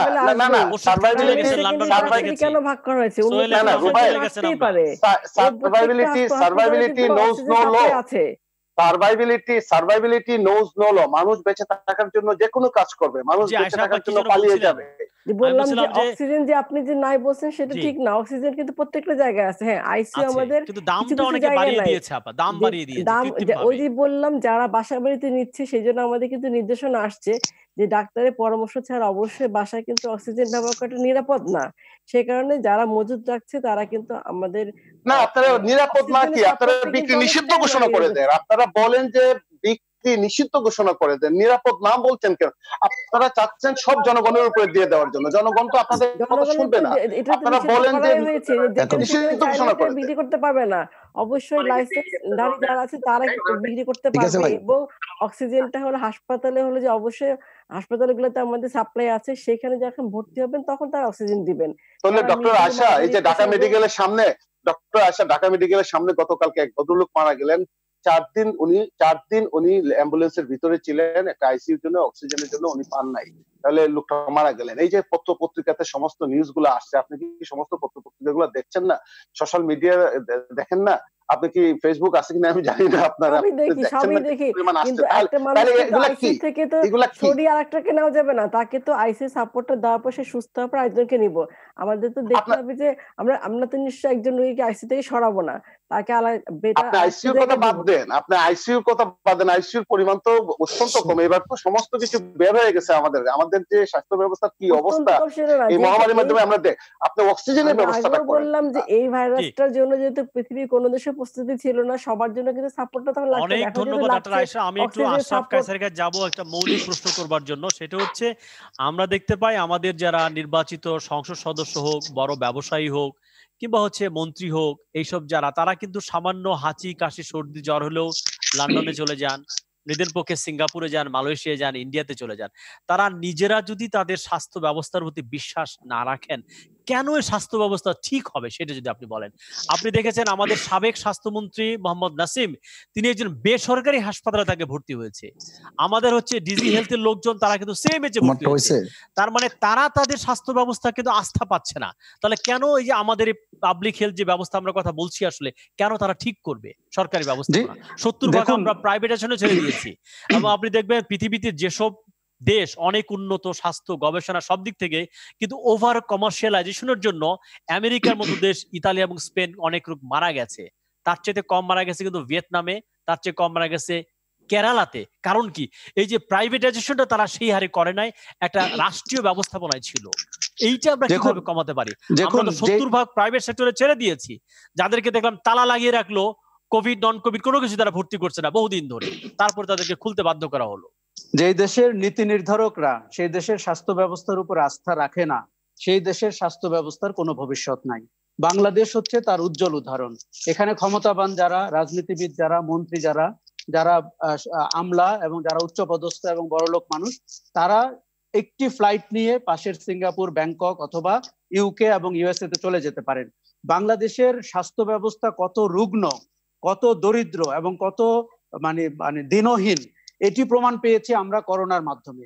এখানে অনেক কথা হয়েছে, অনেক দুর্নীতি হয়েছে, অনেক নীতি কথা আমরা শুনেছি, কিন্তু বাস্তব ক্যাপাসিটি কিন্তু ওই অবস্থায় নাই বাংলাদেশের জনগণকে সুবিধা দেওয়ার জন্য। এখানে আপনি শুধু একবার ভেবে দেখুন, আপনি একটা ক্ষমতাহীন মানুষ, একজন অর্ডিনারি সিটিজেন, আপনার জন্য এই স্বাস্থ্য ব্যবস্থা কি অফার করছে? মৃত্যু ছাড়া এই মুহূর্তে আপনার জন্য কিছু অফার করছে না, কেননা আপনি ভর্তি হতে পারছেন না।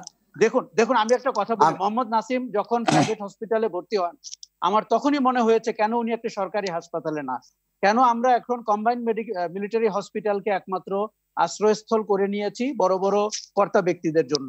আরেকটা জিনিস হচ্ছে যে এইরকম দুর্যোগে আপনি প্রাইভেট হসপিটাল গুলোকে, আপনি ইউকের দিকে তাকান, এনএইচএস কিন্তু অধিগ্রহণ করেছে সমস্ত প্রাইভেট হসপিটালকে। কেন বাংলাদেশে আমরা প্রাইভেট হসপিটাল গুলোকে অধিগ্রহণ করতে পারলাম না? এই সময় অধিগ্রহণ করে তাকে আপনার বাধ্য করা উচিত ছিল যে যারা মুনাফা করেছেন, যারা অনেক পয়সা বানিয়েছেন, সেই হসপিটাল গুলো জাতির এই দুর্যোগে এবং তাদের মুনাফা কিন্তু বাদ রাখে নাই। আমরা দেখলাম আনোয়ার খান মডার্ন মেডিকেল, তারা হচ্ছে অতিরিক্ত ফি নিয়েছে, রোগীদেরকে আটকে রেখেছে, টাকা না দিলে বের হতে দেয়নি, এবং তিনি আবার একজন এমপিও বটে লক্ষ্মীপুর আসনে। এই যে মুনাফার আবার হচ্ছে হাসপাতাল ব্যবসায়ী, এরা কিন্তু বড় নেক্সাসের মধ্যে পড়ে গেছে আসলে পুরো হাসপাতাল চক্রটায়। দেখুন এই মুনাফাটা, আমাদের উত্তরণের কোনো উপায় আছে কিনা? আসলে উত্তরণের উপায় আছে। এই মুনাফাটা তাদের রক্তে এবং তাদের বিজনেস পলিসিতে। আমি মুনাফারও হয়তো বিরোধিতা করব না, কারণ এটা প্রাইভেট সেক্টর, কিন্তু জাতির দুর্যোগে আপনি বড় বড় প্রাইভেট সেক্টর হসপিটালগুলোকে কাজে লাগাতে পারলেন না। এবং তাদের দেখুন সেন্ট্রাল অক্সিজেন রয়েছে, তাদের আইসিইউ রয়েছে, তাদের অন্যান্য সমস্ত ফ্যাসিলিটি রয়েছে, সেই ফ্যাসিলিটি গুলো কিন্তু পরিত্যক্ত হয়ে আছে, সেখানে রোগী প্রবেশ করতে পারছেন না, তালা দিয়ে রাখা হয়েছে, এমন মূল্য ধার্য করা হয়েছে যাতে আপনি কাছে যেতে না পারেন। এখানে সরকারের ভূমিকা কি? সরকার কেন প্রাইভেট হসপিটাল গুলোকে অধিগ্রহণ করে আরো 100টি হসপিটালকে এই ফোর্সের সাথে যুক্ত করতে পারলো না? আমার ধারণা এটি খুব বড় ব্যর্থতা, এবং আমরা অনেক বড় বড় দেখতে পাচ্ছি যে তারা বেসরকারি হাসপাতালে চিকিৎসা নিচ্ছেন। অনেক ধন্যবাদ আশরাফ কাসের কাছে। আমি বিষয় নিয়ে আরো কিছু কথা বলতে চাই। একজন দর্শক ফোন দিয়েছেন, তার ফোনটি নিয়ে আমরা কিন্তু আলোচনায় ফিরবো। প্রিয় দর্শক, কে বলছেন এবং কোথা থেকে বলছেন? পরিচয় দিয়ে আপনার প্রশ্নটি রাখুন। Sir, hello. হ্যাঁ, শুনতে পাচ্ছি আমরা, বলুন।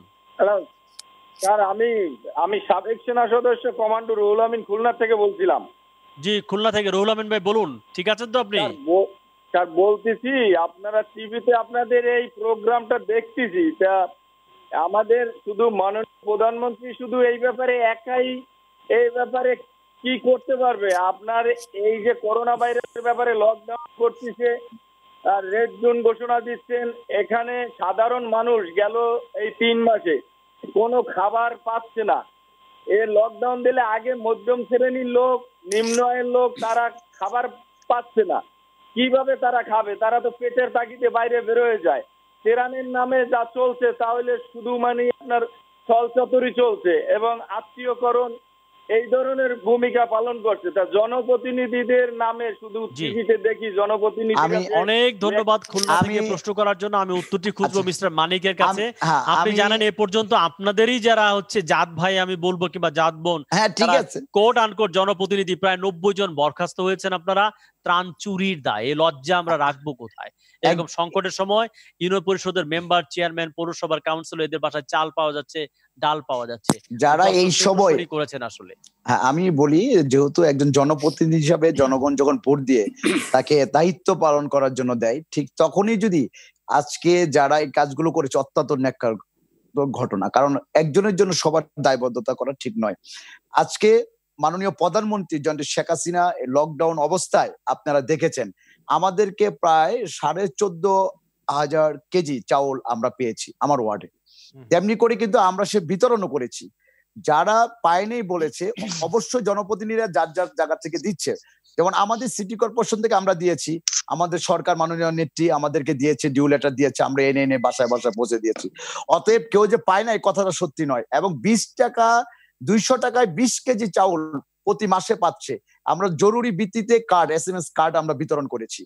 সরকারে কিন্তু কোনো গাফিলতি কখনোই করেনি, মানে তাদের জনগণকে বাঁচার জন্য এবং জনগণের পাশে দাঁড়ানোর জন্য জনাব শেখ হাসিনা অত্যন্ত মানে সাহসিকতার সাথে কাজ করেছেন, আমরাও করেছি।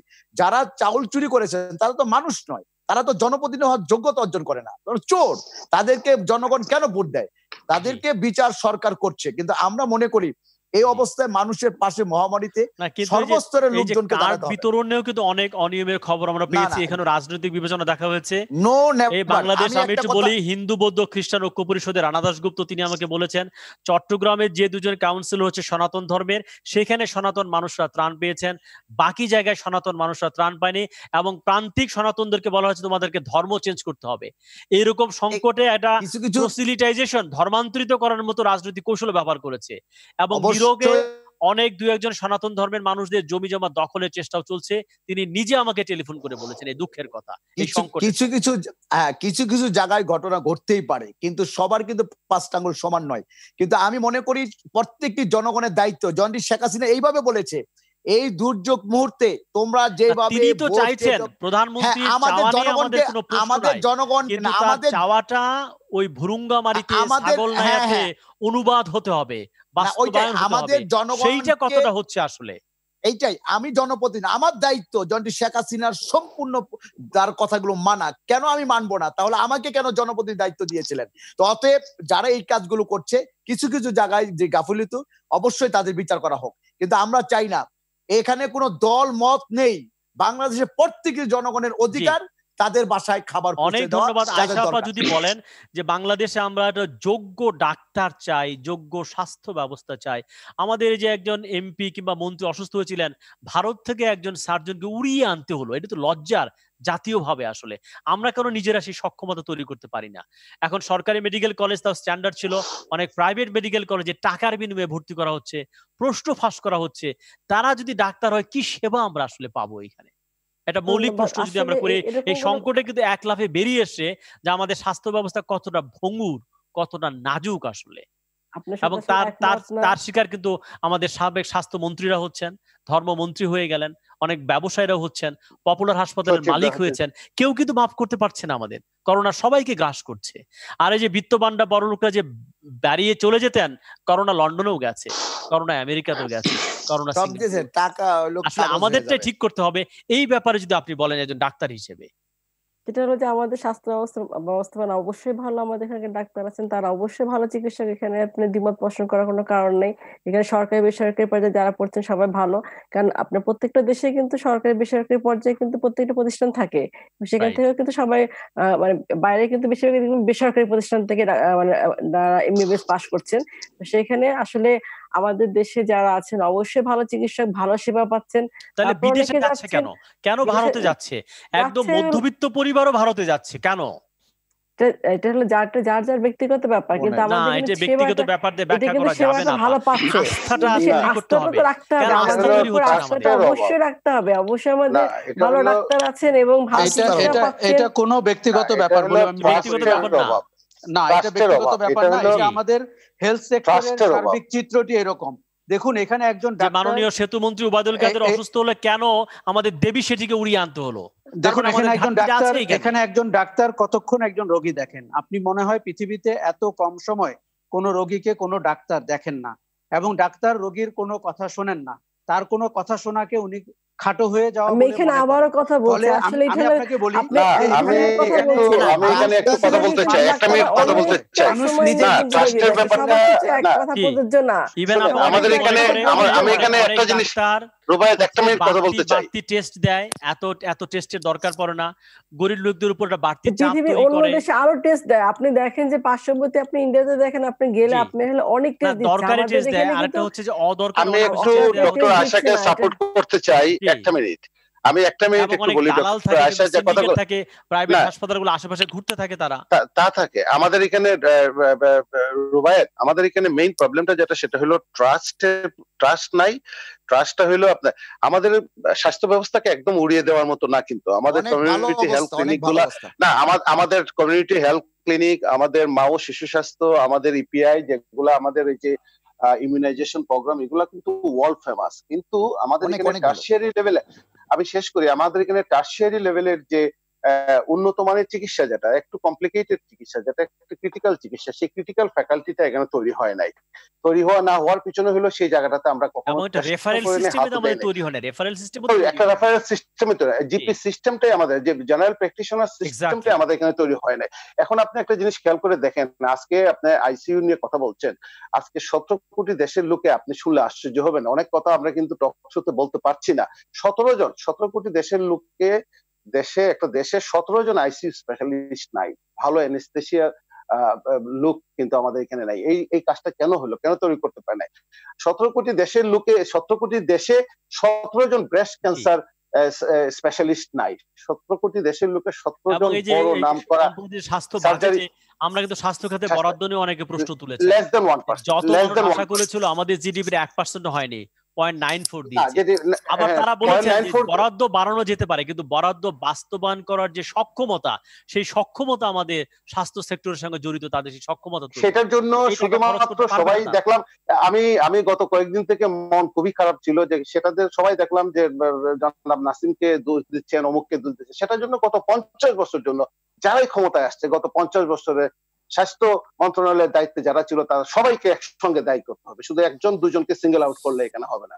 মূল বিষয়টা যেটা হলো যে এটাই আমার একটা খনি, টাকার খনি। এখানে তৃতীয় শ্রেণীর একজন কর্মচারী এখানে 1000 কোটি টাকার মালিক হয়ে যায়। এটাকে অস্বীকার করতে পারবেন ডক্টর আয়েশা? এই জায়গাগুলোতে কিন্তু আমাদেরকে হাত দিতে হবে। মানুষকে জবাবদিহিতার ভিতরে নিয়ে আসতে হবে। আপনাদেরকে কিন্তু জবাব দিতে হবে দেশের মানুষের কাছে। আমাদের ফার্মাসিউটিক্যালস কোম্পানিগুলো যারা হচ্ছে লক্ষ লক্ষ টাকা ডাক্তারদেরকে ব্রাইব করে বাড়তি ওষুধ লিখবার জন্য, ফ্ল্যাট কিনে দেয়, মাফিয়া, এটা একটা পুরো মাফিয়া টিকিট কিনে দেয়, এরকম একটা ফার্মাসিউটিক্যাল এবং ডাক্তারদের বিশাল নেক্সাস তৈরি হচ্ছে। আপনি বলছিলেন এটা এরশাদের আমলে, এরশাদের আমলে এই সব নেক্সাস কিন্তু রয়েছে এখানে। এটা এরশাদের আমলে, এবং এটা এরশাদের না, এটা এরশাদের আমলে। আমি বলি আশরাফ কায়সার, আপনি যদি একটু বলেন, জি, এই যে ফার্মাসিউটিক্যালস কোম্পানি এবং ডাক্তারদের যে একটা নেক্সাস। দেখুন, আমি সবাইকে ঢালাওভাবে অভিযুক্ত করতে চাচ্ছি না, কিন্তু সেক্টরের ব্যাপারে যে পারসেপশন, আপনি যদি ডাক্তারের প্রেসক্রিপশন দেখেন, এত ওষুধ কেন দেওয়া হয়? কেননা তার সাথে ফার্মাসিউটিক্যাল কোম্পানির একটা বাণিজ্যিক যোগাযোগ রয়েছে, এবং যেই টেস্ট গুলো করতে দেওয়া হয় তার সাথে প্যাথোলজিক্যাল ল্যাবগুলোর একটা বাণিজ্যিক যোগাযোগ রয়েছে। এই যে দুর্নীতি, সেটি আপনার নৈতিক অবস্থান থেকে হোক, অর্থনৈতিক দুর্নীতি হোক। আপনি বলছিলেন যে স্বাস্থ্য খাতের ক্যাপাসিটি নাই, যদি বাজেটে তার বরাদ্দ বাড়ানো হয়। আমি কিন্তু নিশ্চিতভাবে মনে করি, এবং এর জন্য আমি একজন দুজন মন্ত্রীকে দোষারোপ করতে চাই না, গত 50 বছরের দায়িত্বপ্রাপ্ত প্রতিটা মানুষকে দোষারোপ করতে চাই। দেখুন, যেই খাত হচ্ছে সেবা খাত, আপনি জনগণের স্বাস্থ্যের নিশ্চয়তা দিবেন, সেই খাত যদি সবচেয়ে দুর্নীতিপ্রয়ণ খাতগুলোর একটি হয়, এই লজ্জা নিয়ে বাংলাদেশ কি করে এগুবে? এবং এটি কিন্তু কারো ঘাট থেকে সরে যাচ্ছে না, দুর্নীতির অভিযোগ। এবং এই সংকটের সময় আমরা দেখেছি মাস্ক কেলেঙ্কারি ঘটেছে, পিপি কেলেঙ্কারি ঘটেছে, স্বাস্থ্য সচিবকে সরে যেতে হয়েছে। দেখুন, সচিবকে সরে যেতে হয়েছে, আমরা সরে যেতে হয়েছে। আপনি দেখুন, ডাক্তারদেরকে আমি প্রশংসা করতে চাই, কেননা পিপির সঠিক মান ছাড়া, মাস্কের মান ছাড়া তারা কিন্তু দায়িত্ব পালন করতে এগিয়ে গেছেন, এবং কারো কারো বিরোচিত ভূমিকা করোনার মধ্যে আমরা দেখতে পেয়েছি। এটি কিন্তু অস্বীকার করা, অনেকে মারা গেছেন। ডাক্তাররা কিন্তু অনেক কাজ করেছে। বাংলাদেশে ডাক্তাররা যত ভালনারেবল অবস্থায় করোনা চিকিৎসায় এগিয়ে গেছেন, আমি এটা বীরত্বের সাথে তাদের। এখন কি মনে হয় যে করোনা কি আমাদের চোখ খুলে দিয়েছে, ওয়েক আপ কল দিয়েছে? আমরা আবার আগের মতোই কোট আনকোট নরমাল একই কাজগুলো দেয় নাই আমাদের? আপনি যদি রিয়েলাইজেশন হবে কিনা আমাদের? আপনি যদি না, কোনো রিয়েলাইজেশন হবে না। চোখ খুলে সংক্ষেপে যদি বলেন আপনি, হবে না ভাই, মিস্টার মানিক যদি বলেন কোন উপলব্ধি হবে কিনা আমাদের? অবশ্যই মানুষের মনের পরিবর্তন এসেছে, মানুষ কিন্তু অনেকটু বুঝতে। ডাক্তার নাকি অবশ্যই greed আরো মানুষ বাড়বে? কিন্তু অনেক এই না 3 না মাসের মানুষ ক্ষতি পুষিয়ে দেওয়ার জন্য আরো বেশি প্রফিট নো করতে নো নো চাইবে। নো নো নো আমি এটা একমত নয়। ডাক্তার কিন্তু অত্যন্ত পরিশ্রম করে করোনার সাথে যুদ্ধ করে মানুষকে বাঁচাচ্ছে, আয়শা আপা যদি কিন্তু বলেন মানুষের টাকার নতুন জন্য উপলব্ধি হবে কিনা এখানে আমাদের এই বলবো যে সংকটে? আসলে অবশ্যই অনেকটা আমি কথা হলো ডাক্তারদের একটু ডাক্তারদের আয়শা আপার কাছে শুনতে চাই আমি আমরা। বলতে চাচ্ছি যে আসলে ডাক্তাররা আমাদের দেশে ডাক্তাররা যতটুকু মানুষের একদম কাছাকাছি যে সেবাটা করছে, আপনারা বিশ্বের অন্যান্য দেশে যে দেখবেন এতটা ইজিলি কিন্তু ডাক্তারদের সাথে কেউ আসলে সরাসরি করে যে না। সেবাটা পায় না। আমরা কিন্তু একদম সরাসরি উপজেলা লেভেল থেকে দেখবেন হুম। যে পেশেন্টের সাথে সরাসরি ডিলিংস করে আমরা কিন্তু খুব তাড়াতাড়ি করে কিন্তু ডাক্তারদের ইজিলি পাওয়া জি, যাচ্ছে। সেবাটা কিন্তু আমরা দিচ্ছি। আমরা কিন্তু সব সেক্টরে অনেক কিন্তু ধন্যবাদ আশাবাদ ডাক্তাররা যা ব্যক্ত করার করছে জন্য। সেবাটা শহীদুল হক দিচ্ছে। আপনাকে দিয়ে শেষ করবো। আপনি কতটা আশাবাদী? আনমিউট করতে হবে আপনাকে। করে আপনি যদি একটু বলেন যে নতুন উপলব্ধি তৈরি করবে কিনা এই এই এই করোনা এখানে সংকট অনেক আমাদেরকে। বেশ কিছু পয়েন্ট আসছিল, তো আমি যেটা বলবো যে আমাদের দেশের ডাক্তাররা তো যথেষ্ট মেধাবী, কিন্তু তারা কাজ করে, তার কাজ করার সুযোগ করে পরিবেশ পেলে তারা কিন্তু তাদের মেধার স্বাক্ষর দেয়। এখন যে জি। কাজগুলো করতেছে, এই যে কোয়ালিটি পিপি নাই, তারপরেও সেগুলি করে এগুলি পিপি করে, তা আমি তো 5 মিনিটও থাকতে পারবো না, এত গরম, তারপর তো তারা কাজ করতেছে। মারাও গেছে, অনেক ডাক্তার মারা গেছে। অনেকবার। কিন্তু আমার কথা হলো এই বাংলাদেশের সরকারি খাতে স্বাস্থ্য সেবা উন্নয়নের জন্য কোন রকম যে ধরনের পদক্ষেপ নেওয়া দরকার ছিল সেগুলি নাই। অনেক বাজেট দিছে, বারবার বলা হয়েছে বাজেটের টাকা খরচ করতে পারে না। কিন্তু আমার কথা, বাজেট টাকা খরচ করবে কারা? আমলারা তো করবে, বিশেষ করে স্বাস্থ্য অধিদপ্তর করবে। তাদেরকে জবাবদিহিতা কেন আনা হয় না? আমি যখন আইজিপি ছিলাম 20,000 কোটি টাকা আমি পেয়েছি। আমার উন্নয়নের বাজেট যদি 8,000 কোটি আসে, একটা টাকা ফেরত যায়। কারণ আমার প্ল্যান ছিল, প্ল্যান অনুযায়ী কাজ করছি, টাকা ফেরত দেওয়া যাবে। তবে এখানে অর্থ মন্ত্রণালয় অনেক ঝামেলা করে, টাকা ছাড় দেয় না, নানান ঝামেলা করে, সেই জন্য অন্য কৌশল নিতে হয়। কিন্তু টাকা যারা ফেরত দিল ওই সময় আমলাদের চাকরি থাকা উচিত না। এত গম্ভীর সরকার টাকা দিচ্ছে, মাননীয় প্রধানমন্ত্রীর কাছে না বলতে কিছু নেই। আপনি প্রজেক্ট নিয়ে যাবেন, 5,000 টাকা নিয়ে যাবেন, পাস করে দিবেন। কিন্তু এখানে আমরা কেন কাজ করতে পারি না? আমাদের এখানে জবাবদিহিতা নিশ্চিত কেন? অনেক ধন্যবাদ আপনাদের 5 জনকে আসবার জন্য, কথা বলবার জন্য। একটা যেটা গুরুত্বপূর্ণ কথা একে শহীদুল হক সাহেব বলেছেন যে স্বাস্থ্য খাতে বরাদ্দ আমরা 1,000 কোটি টাকা দিতে পারি, তাতে কোনো সমস্যা নাই। এই বরাদ্দ বাস্তবায়নের সক্ষমতা থাকতে হবে এবং বরাদ্দটা সঠিক কাজে সঠিকভাবে ব্যয় হচ্ছে কিনা নাকি দুর্নীতি হচ্ছে, সবাইকে একটা অ্যাকাউন্টেবিলিটি স্ট্রাকচার কিংবা জবাবদিহিতার মধ্যে আনতে হবে। তাহলে স্বাস্থ্য খাতে সুশাসন, যেটা আমরা বলি স্বচ্ছতা, জবাবদিহিতা এবং জনগণের অংশগ্রহণ, সেটি নিশ্চিত করতে হবে। আমরা চাই করোনা আমাদেরকে একটি নতুন উপলব্ধি দিক, যেখান থেকে মানুষ এটি মানবিক বাংলাদেশ, এটি গণতান্ত্রিক বাংলাদেশ, একটি স্বাস্থ্য গরিব বান্ধব, সেরকম একটি স্ট্রাকচার আমাদের উপহার দিক। আজকের মতো এই অনুষ্ঠান আমরা এখানে শেষ করছি। সবাই স্বাস্থ্যবিধি মেনে চলুন, ভালো থাকুন এবং নিরাপদে থাকুন।